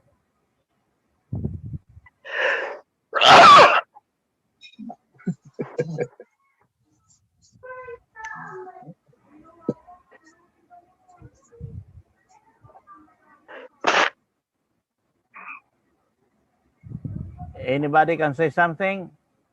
May I say something, Ben? Okay, Mr. Astilleros, you are recognized. I support the last statement. Sino ba? Si Attorney Attorney Crisostomo. Posadas. Okay. Sabi. Tama siya. Ang parliamentary form is more adaptable to check abuse and corruption. Kasi during the parliamentary session, halimbawa, merong session 3 times a week, halimbawa, anybody can rise and question. Merong question hour eh. Ang Prime Minister at yung mga ibang ministro. Pwede niyang erase yung corruption issue or abuse issue, accountability, etc. doon. At dapat siyang sagutin nung tatanungin niya. So, more open. Hindi katulad ngayon, our politicians occupy positions with a fixed term. At bago mo sila matanggal doon, ay napakahirap. Impeachment or you file a case in court, etc. etc. Doon sa parliamentary, tuwing may session, pwede mong questionin yung nakaupo. At kung pangit yung sagot niya, ay sasabihin mo sa kanya, ay, no confidence vote, mag-resign ka na. Yan, pwede yun sa parliamentary. Dito sa Republican, hindi pwede yun. So, yun yung advantage ng 1899 Constitution, parliamentary yun. Thank you very much. Okay. Okay, Attorney Posadas, you are recognized. Yes, okay. Thank you, Mr. Artillero. At saka, tama-tama yung sinabi nyo, sapagkat sa parliamentary system of government, magkakahalatan kagad at directly maka-question yung mga policies tsaka mga ginagawa ng mga cabinet ministers. Because yung mga cabinet ministers are members of the parliament themselves. At saka ngayon, ang mangyayari niyan, yung mga questions nila, pwedeng ma-control kagad. Hindi na basta-basta makakalusot. At saka it doesn't mean too na nag-change tayo ng completely into parliamentary system of government. Hindi ibig sabihin na yung mga current criminal charges ngayon, yung mga current corruption ngayon, nakakalimutan natin. Hindi, itutuloy yan. Magkakaroon ng transition na commission na magpo-prosecute na mga yan para leksyon sa mga, well, in a way, it will be a correction and justification for continuing the charges against these criminal elements and the present corruption. Hindi papabayaan yan. Tuloy na ipoprosecute yan para malinisan completely into a new ground rules of governance system. Just point of clarification. Okay, you are recognized, Professor Hill Ramos. The suggestions of Mr. Astillero are very potent and quite relevant. But I just would like to clarify that the distinction is not between parliamentary and Republican. A republic can also be a parliament. The distinction is between a parliamentary system and a presidential system as far as the executive power is organized.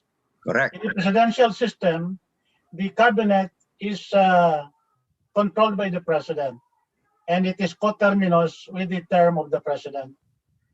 In a parliamentary system, the cabinet is controlled by the prime minister, and it is only coterminous with the prime minister up to the point where they have the confidence of the people. That is why the point raised by Mr. Astillero is that once no confidence is becomes apparent, that government of the prime minister falls. But even if the government of the prime minister falls, the president remains in office because the president in the French parliamentary system is elected for a fixed term. He is the one who will abolish the Congress or the parliament and call for new elections every time there is a problem. So the president will also be the transitory power every time a government falls, so that the transition between one government to another under a parliament will be stable and smooth. That is the purpose of a presidential parliamentary form. Our 1899 Constitution is like that.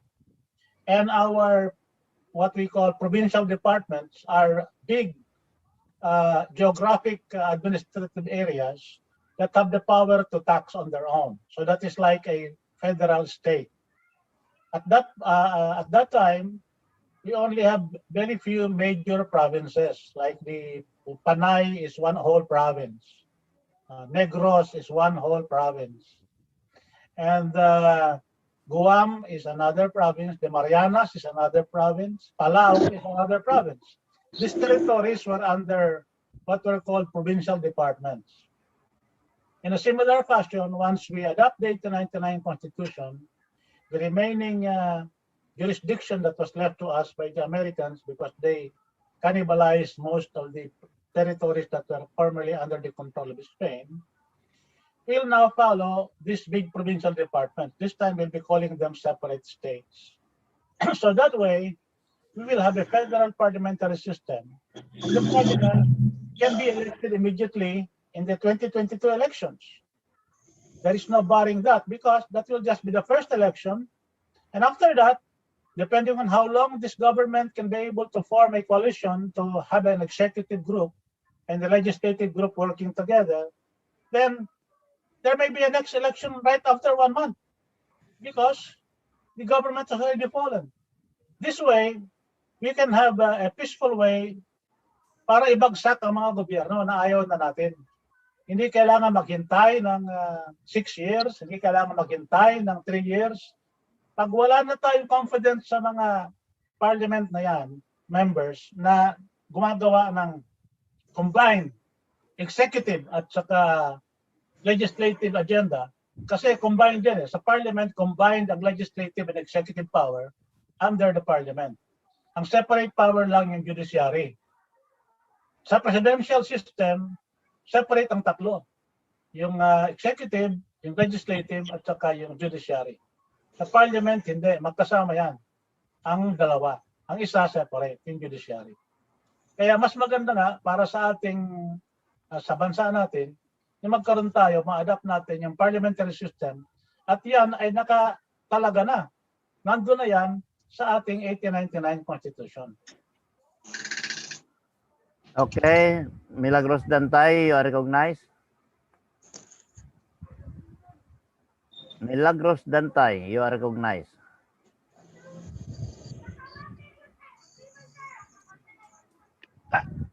Can you hear me? Ms. Milagros Dantay? Yes, I'm Milagros Dantay. Okay, you are recognized.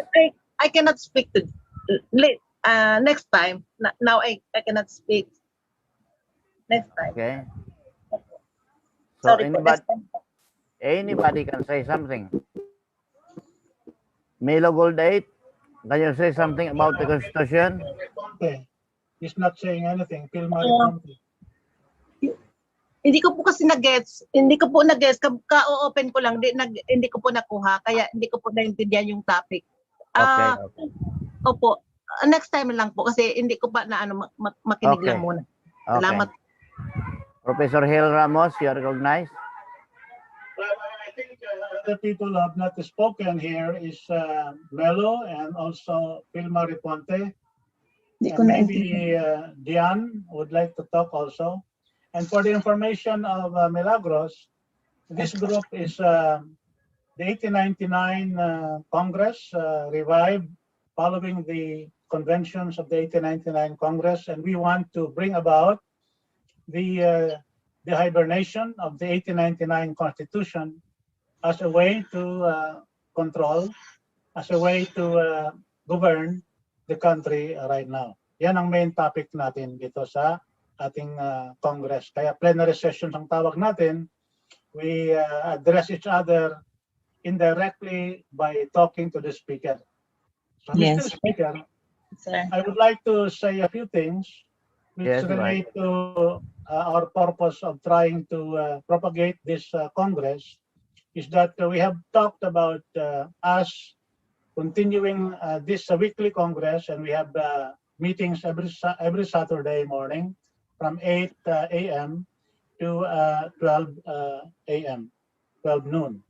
So the suggestion of people is that every time we have to invite more and more people to join our deliberations. So maybe 5 or 10 more every time.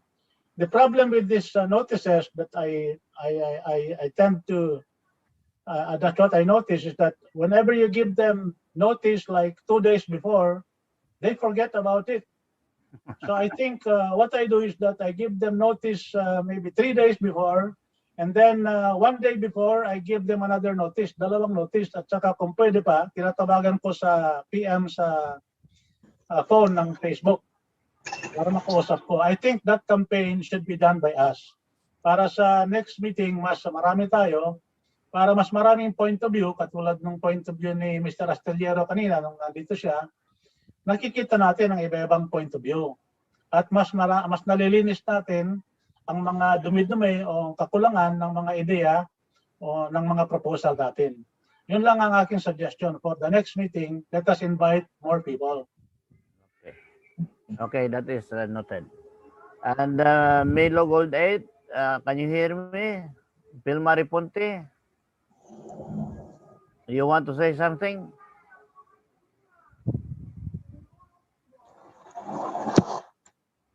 Okay, Milagros dan tayo, recognize?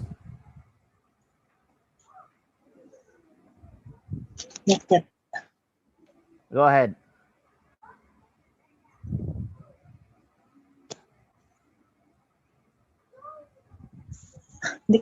Nawawala ako sa sarili ko, sir. Narinig kita. Sir, ang masasabi ko lang, sir, tungkol sa President, sana po, hindi nila obligahin lahat ng tao magpa-injection. Yun lang po ang masasabi ko. Kasi po, katulad ko, senior citizen, tapos may depekto po ako, hindi ko po kaya magpa-injection. Yun po ang masasabi ko sa Presidente. Kasi hindi ko po na-gets ang ano nito kasi ka-open ko nga lang. Hindi ko po siya narinig. Kaya yan ang pinag-usapan na na-violate ang ating konstitusyon dahil wala yan sa konstitusyon na persahan na magbakuna. Kaya yan ang napag-usapan na kung maaari, mapuna natin yan at huwag naman persahan kasi we have also our right. And aside from that, nakita ko rin na doon sa Nuremberg trial, lumalabas yan na walang persahan. Ganon din dito sa UNESCO na may sinasabi rin ang UNESCO na huwag persahin ang tao. So may batas na ganyan, kaya dapat respeto natin ang batas. At even in our constitution, dahil wala yan, huwag naman natin dagdag. Na yung wala sa constitution, dagdagan mo. So because you will violate the constitution kung gawin mo yan. Thank you, sir. Milo Gold 8, can you hear me? Pilmari Ponte.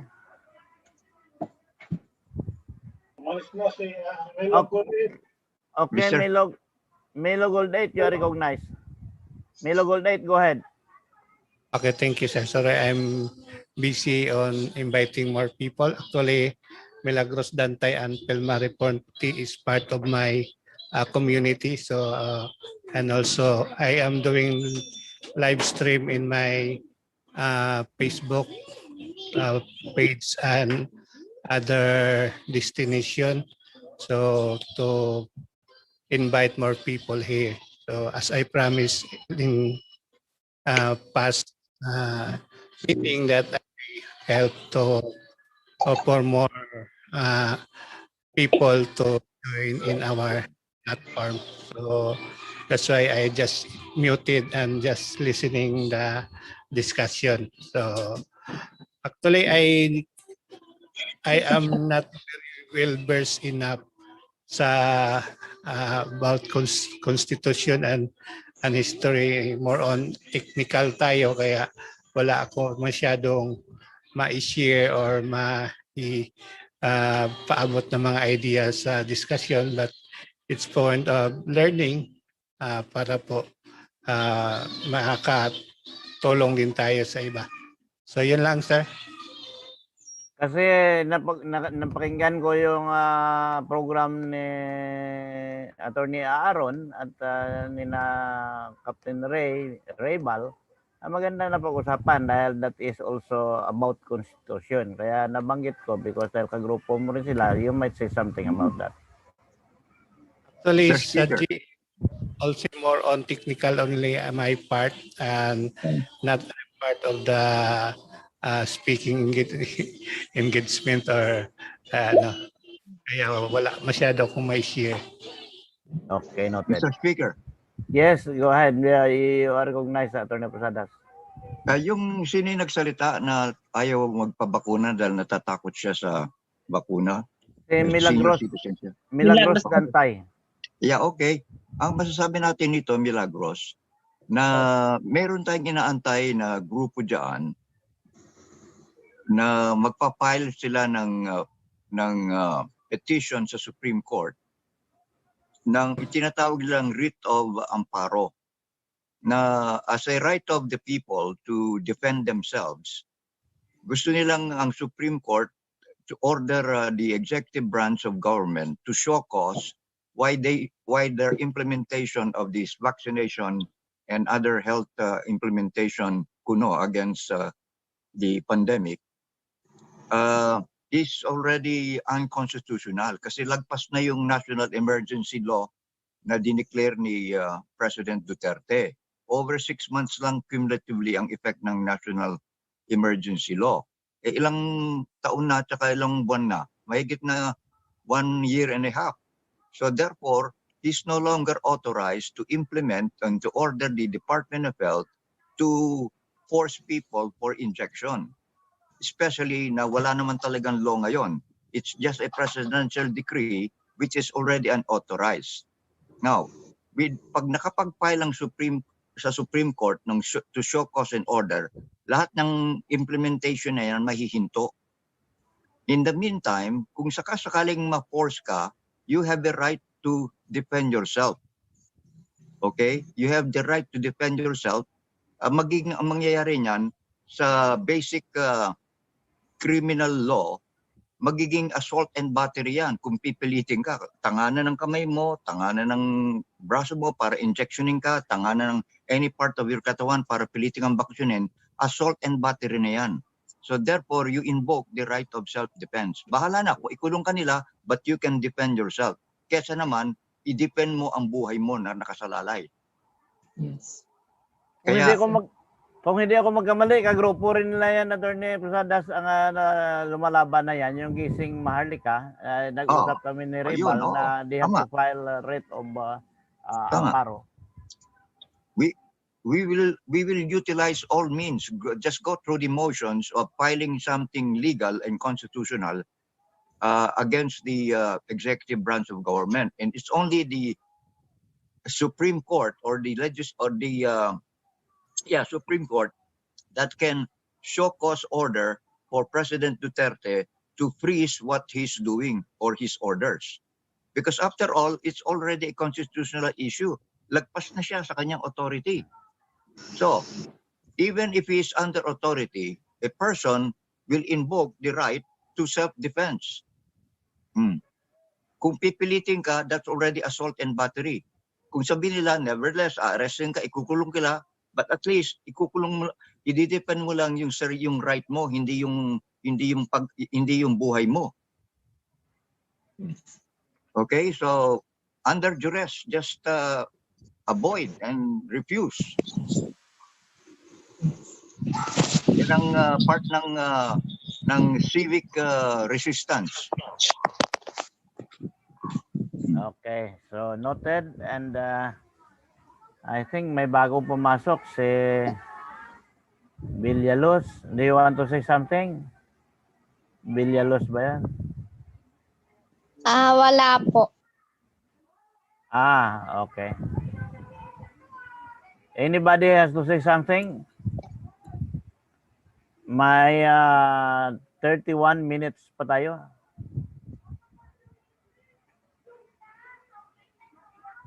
Good morning po. I'd like to be recognized. Yes, you are recognized, Professor Hil Ramos. Yeah, for those that have just joined us, the purpose of the group is to be able to sway the leaders of the country to move peacefully into adoption or the hibernation of the 1899 Constitution as a reset button for us. And I also would like to acknowledge the help that Mello Goldate has been giving us. He has been editing some of our videos, and he has been instrumental in sharing this with other groups, with other Facebook groups, and Yellow and the YouTube area also. But there are people like him who just silently are in the background, but helps us spread the message with a wide net, with the technical knowledge that they lend to us in the process of assisting our efforts. So thank you very much, Mello. I acknowledge your help, and thank you. We're very grateful for that. And Mr. Speaker, we had a very good discussion right now. It was some of it could be considered a bit impassioned, but that is really something that you cannot avoid sometimes. But that is good because when you enlighten things, when you light up a fire or have something that exudes brightness from the darkness, sometimes it is unavoidable that some heat is also generated. That is why, Mr. Speaker, we are adopting the parliamentary system of addressing you in our exchanges. And I hope other people who will be joining us in this Congress of ours would be able to adopt to that practice, so that even if we are passionate in our discussions, we still address each other indirectly by addressing our questions and our replies to the speaker or the chair. Now, the other things that we have to pay attention to now is maybe a process of sharing data that maybe Mello Goldate can assist us, wherein data that we would like to share. Like, for instance, in my presentation, I have so much data to share regarding COMELEC information.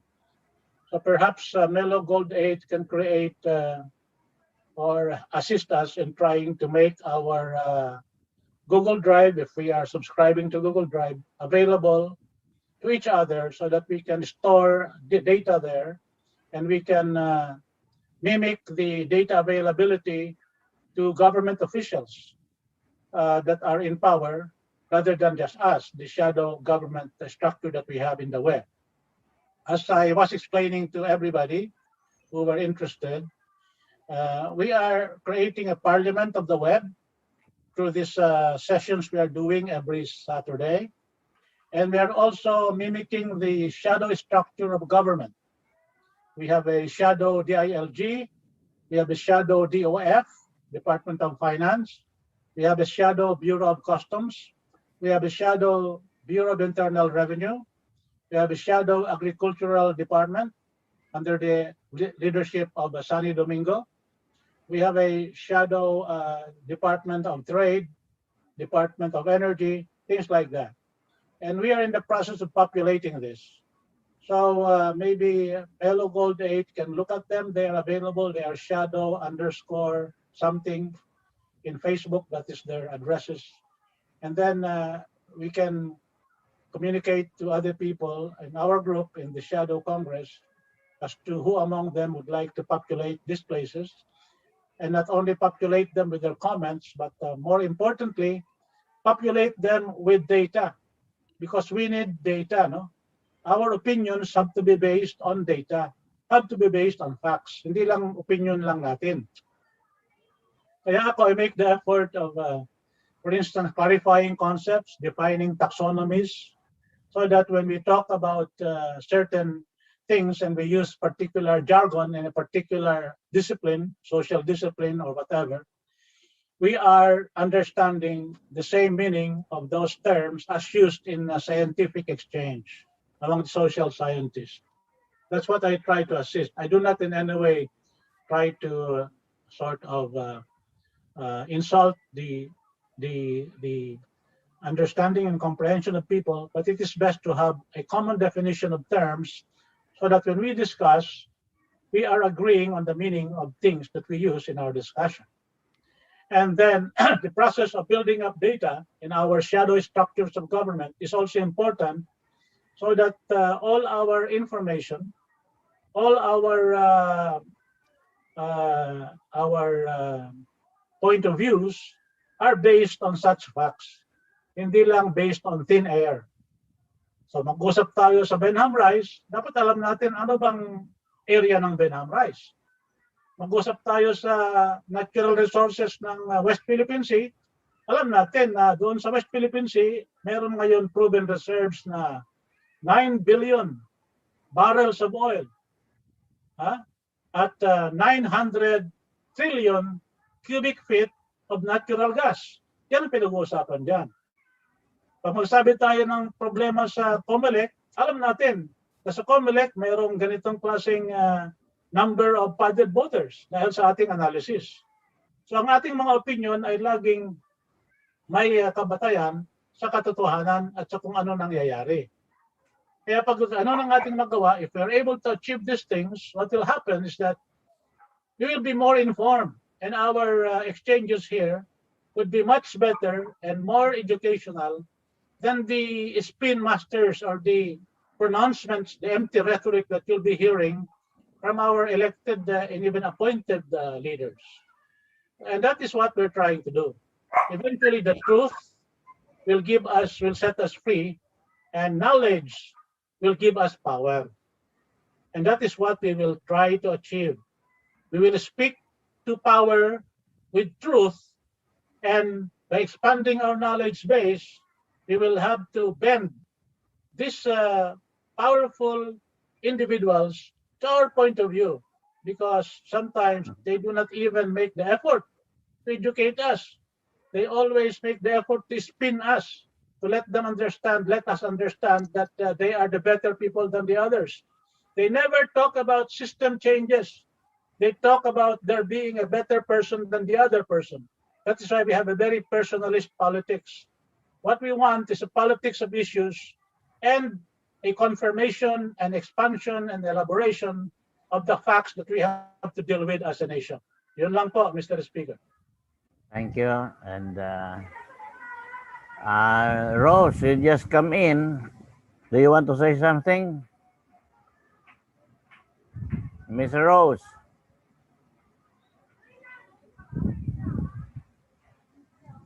Anybody has to say something?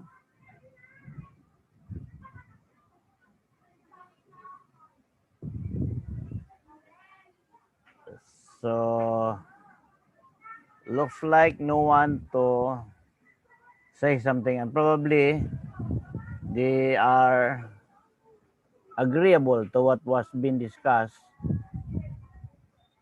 May madagdag pa ba kayo na gusto nyo mapag-usapan o gusto malaman? You are open.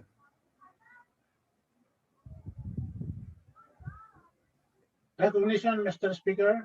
Yes, you are recognized.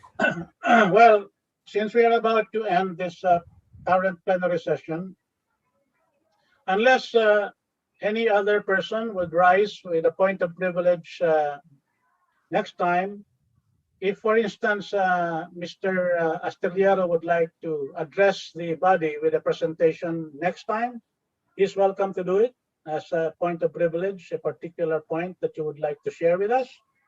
You'll be welcome to do that, Mr. Astillero. If nobody else will be sharing something next time in the next plenary session, which is July 2, I will be discussing as an economist what I would call militia economics. I will make a presentation on how we can rapidly recover from our present economic morass using militia economics, which has been used by countries like the United States, Israel, China, and also the state capitalist economies of Finland and Norway and Spain, and the cooperative state economics of Germany as well. So those are the things I would be discussing, including the militia economics, which Japan also used in their preparation for the war against Russia. In just a period of 30 years, they were able to build a navy that defeated the Russian fleet in 1905. And they continued forward to become a military industrial nation that was able to challenge the United States Pacific control in the 1940s. So these are the perspectives that we would like to do. I'm also doing continuing research on the vignettes and anecdotes about the record of our 1898 Constitution. But I can be helped by somebody in the country who could be able to research the records that we have in the National Museum about the deliberations, the records of deliberations of the 1899 Constitution, which I think is still in Spanish and has not yet been translated to English. So some researchers have to be asked to assist us in bringing that out. Not many understand, for instance, that the 1899 Constitution was an effort to control the dictatorial powers of Aguinaldo. The misconception of many is that the 1899 Constitution was a creation of Aguinaldo. In fact, it was not. Aguinaldo already had a reputation and has a bad reputation for having been involved or ordering the killing of Bonifacio. That is why the 1896 conflict ended up quickly after a year in a surrender that they had in Pac-Biak na Bato, because Commander Alvarez, or rather the head of the Magdiwang forces in Cavite, Alvarez, he withdrew from the fight. Also with Jacinto, after Bonifacio was killed, he didn't want to fight anymore. So immediately Aguinaldo was surrounded, and he had to surrender in Pac-Biak na Bato. Now that's how they got exiled to Hong Kong. When they got back and then they won with a rejuvenated revolution, with the commander, with Admiral Dewey bringing up Aguinaldo, what happened was he was suspected as somebody who might abuse his power. So the 1898 Congress was immediately convened at the suggestion of Antonio Luna and Mabini to create a constitution. And that constitution was approved by them. This was based on the 1860 Constitution of the Cadiz Spanish Congress, 1860, and also the French Constitution at the time. Those were the two constitutions that were adopted as a way to draft our 1899 Constitution. What happened after that is that they approved it in November 24, 1898, and there was an interregnum wherein there was resistance from Aguinaldo to sign this constitution or to promulgate this constitution. Why? Because he would be less powerful after he does that. But the pressure from fellow delegates and the pressure now of the Philippine-American War, forced him to promulgate it in January 23, 1899. When Aguinaldo promulgated it in 1899, after that promulgation, he surrendered his dictatorial powers and took his oath of office as a president of the republic. And after that time, his dictatorial powers are now controlled by the Congress. Meron ng check sa kanya. However, despite that, nagkaroon pa rin sila ng power struggle ni Antonio Luna, and Antonio Luna ended up dead. Because Antonio Luna was supposed to become the prime minister, he ended up dead in June, just 6 months after the June 1899, 6 months after the 1899 Constitution was promulgated. This contest for power developed a lot of problems with our leadership at that time, and even Aguinaldo was already desperate, and he almost wanted to resign, and he was even offering the presidency of the Republic if he resigns to Apolinario Mabini, which Apolinario Mabini also declined because of his failing health, being a paralytic. So these kinds of drama, these kinds of things were never known to us, never thought to us in our history, because the Americans have demonized everybody who were involved with our revolution and our fight as a separate nation against them. That is why Aguinaldo was so easily demonized, because he also had real abuses. So up to now, most of us Filipinos don't understand that we had the real nation fighting a war against America, their first Asian war, the first war of America, and a bloody war that is even bloodier by density of population than the war they waged in Vietnam. These histories must be known to our people, because right now, the jurisprudence and legal references that our lawyers have ends with the American Puppet Constitution. They do not even follow the jurisprudence and whatever decisions or legislations that was done by the 1899 Constitution, which is our real Constitution. So this kind of legal impairment in the education of our lawyers have to be changed. They have to recognize the fact that the American Constitution was an American puppet constitution. The Laurel Constitution was a Japanese puppet constitution. And the 1973 Constitution was a transmogrified 1971 Constitution that Marcos promulgated at that time. And that the 1987 Constitution is nothing more but just an American protectorate constitution based on the kidnapping of President Marcos and based on the resistance and support that they gave to Cory Aquino when Enrile and Gringo Anasan already had control of the Philippine military resources. These are the realities that we have to know. We are not, in a sense, picking up a fight, but we will just have to tell the truth to our people. And that's one of the missions of our group, telling the truth, getting the truth out without bias, without any propaganda against anybody, and also expanding our knowledge base so that we understand exactly where we stand in this crossroads of our history. Thank you. Thank you, Professor Ramos, for enlightening the group. And anybody could say something or make reaction to what Professor Hill Ramos had mentioned, which is, I totally agree that it was not being taught in school. Why? Because you know, even President Marcos and Corazon Aquino in the book, they changed the history, which is not the real history of the Philippines. So anybody could say something. I would like to ask Dingle to comment on that. She being part of the younger group. Okay. Sure. Rose, you are recognized. Dingle, what do you think? Jingle or Rose, you are recognized.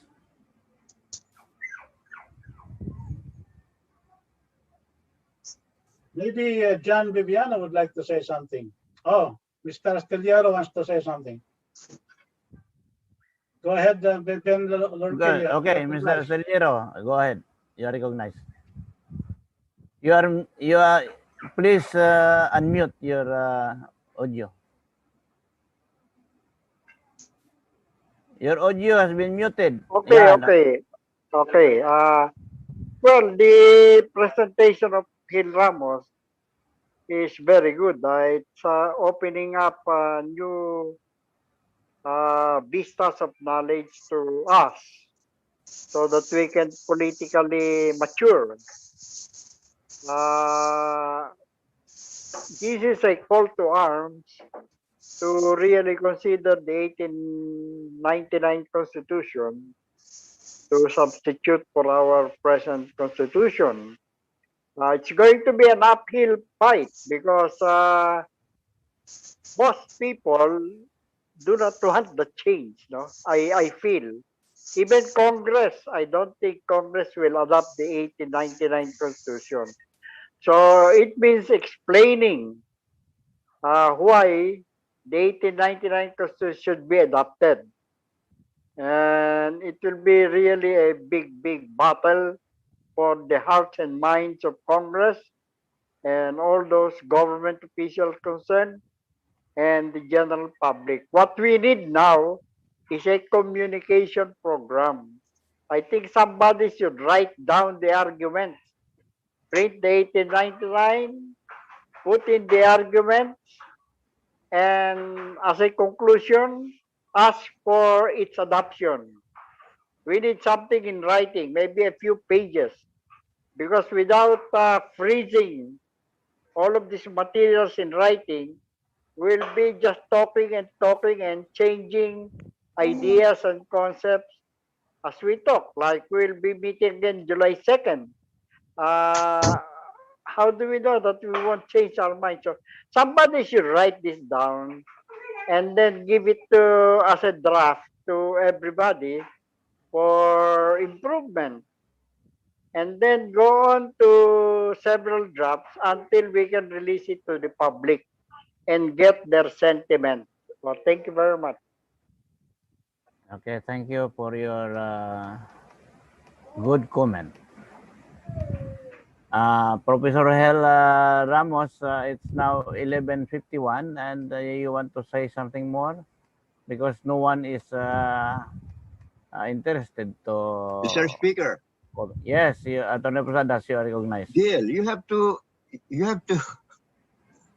state that there's already been a resolution, a written resolution that's been adopted and resolved last June.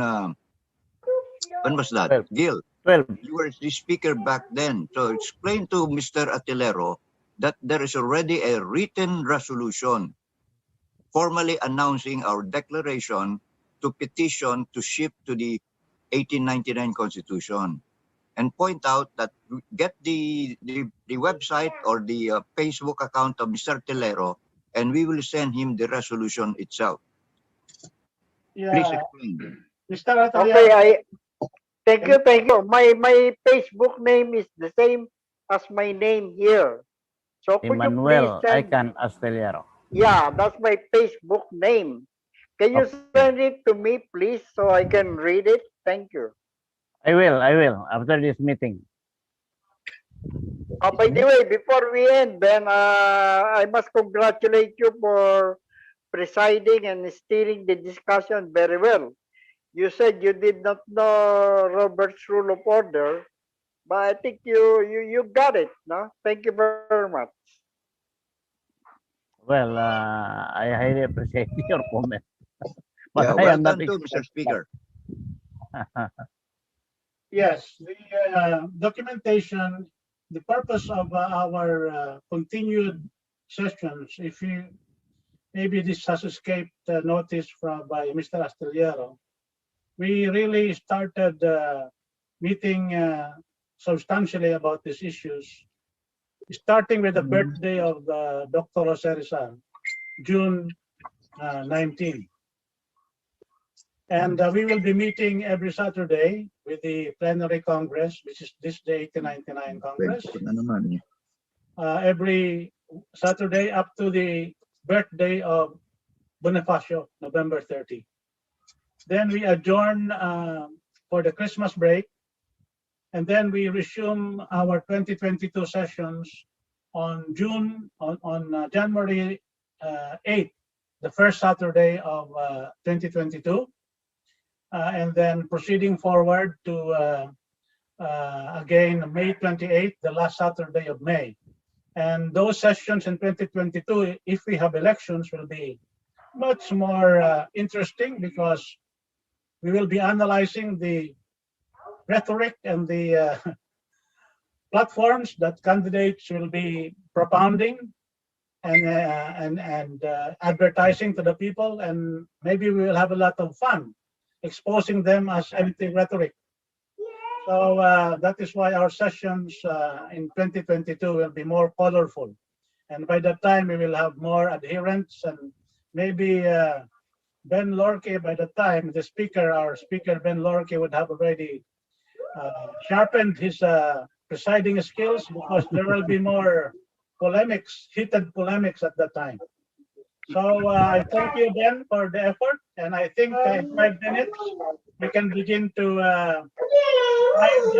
begin to wind up our meeting. Thank you. Thank you, Ben. Thank you, Hill. And thank you, everyone. It was a good session. I enjoyed it. I doubt what we had been discussed is clear that we are not against the government. We are not against the administration of Duterte. We want only imminent change, because we noticed that now the Constitution is no longer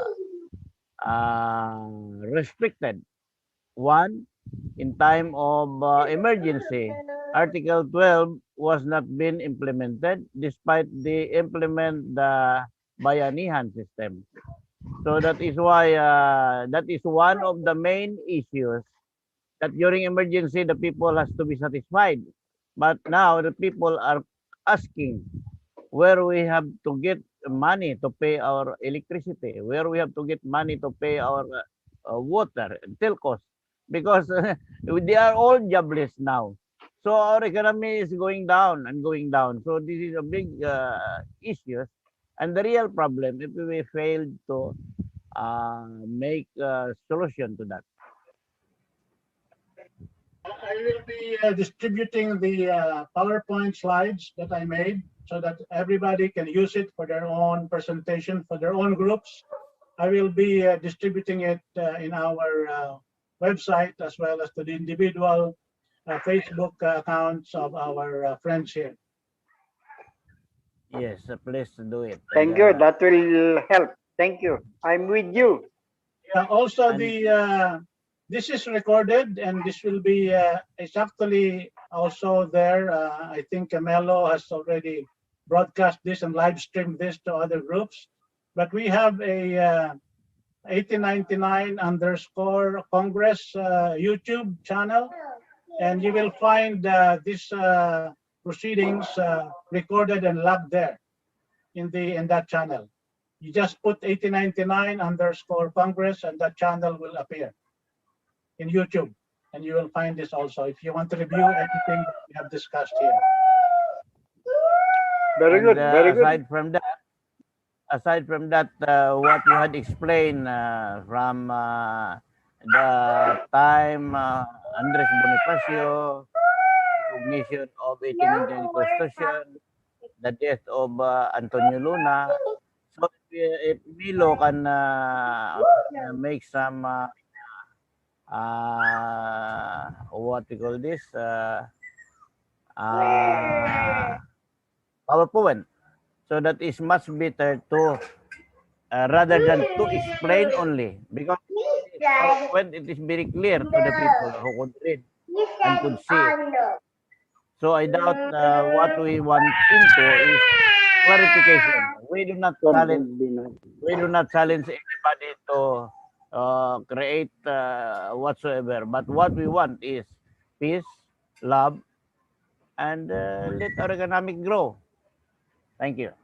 Yes, yes, Mr. Speaker. I am in the process of preparing a lot of PowerPoint slides, because to me that is a portable way of communicating with our people, and that can easily multiply our reach, and more people will understand what we are about.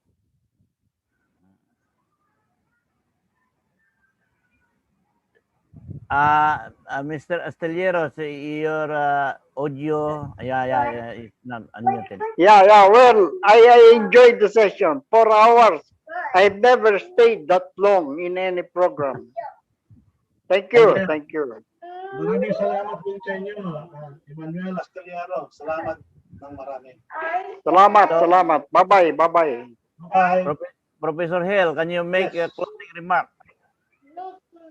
Well, I am happy that everybody here is enthused about what we are about. We don't have to be a big group to start with, but like a snowball, as we roll over down the mountain, we'll become big enough to crush all the opposition against us. Thank you very much. Thank you. Salamat po. I will see you Bye-bye. again, and I hope to see you See you. again next July 2. In our July next, 2. Yes, July, same time. Okay. Same Yes, time. July Same time next week, Saturday. Okay. Thank Salamat you. po. Bye-bye. Bye-bye. No one could comment more, then let's adjourn this session and let's meet again on July 2. Thank you, everyone.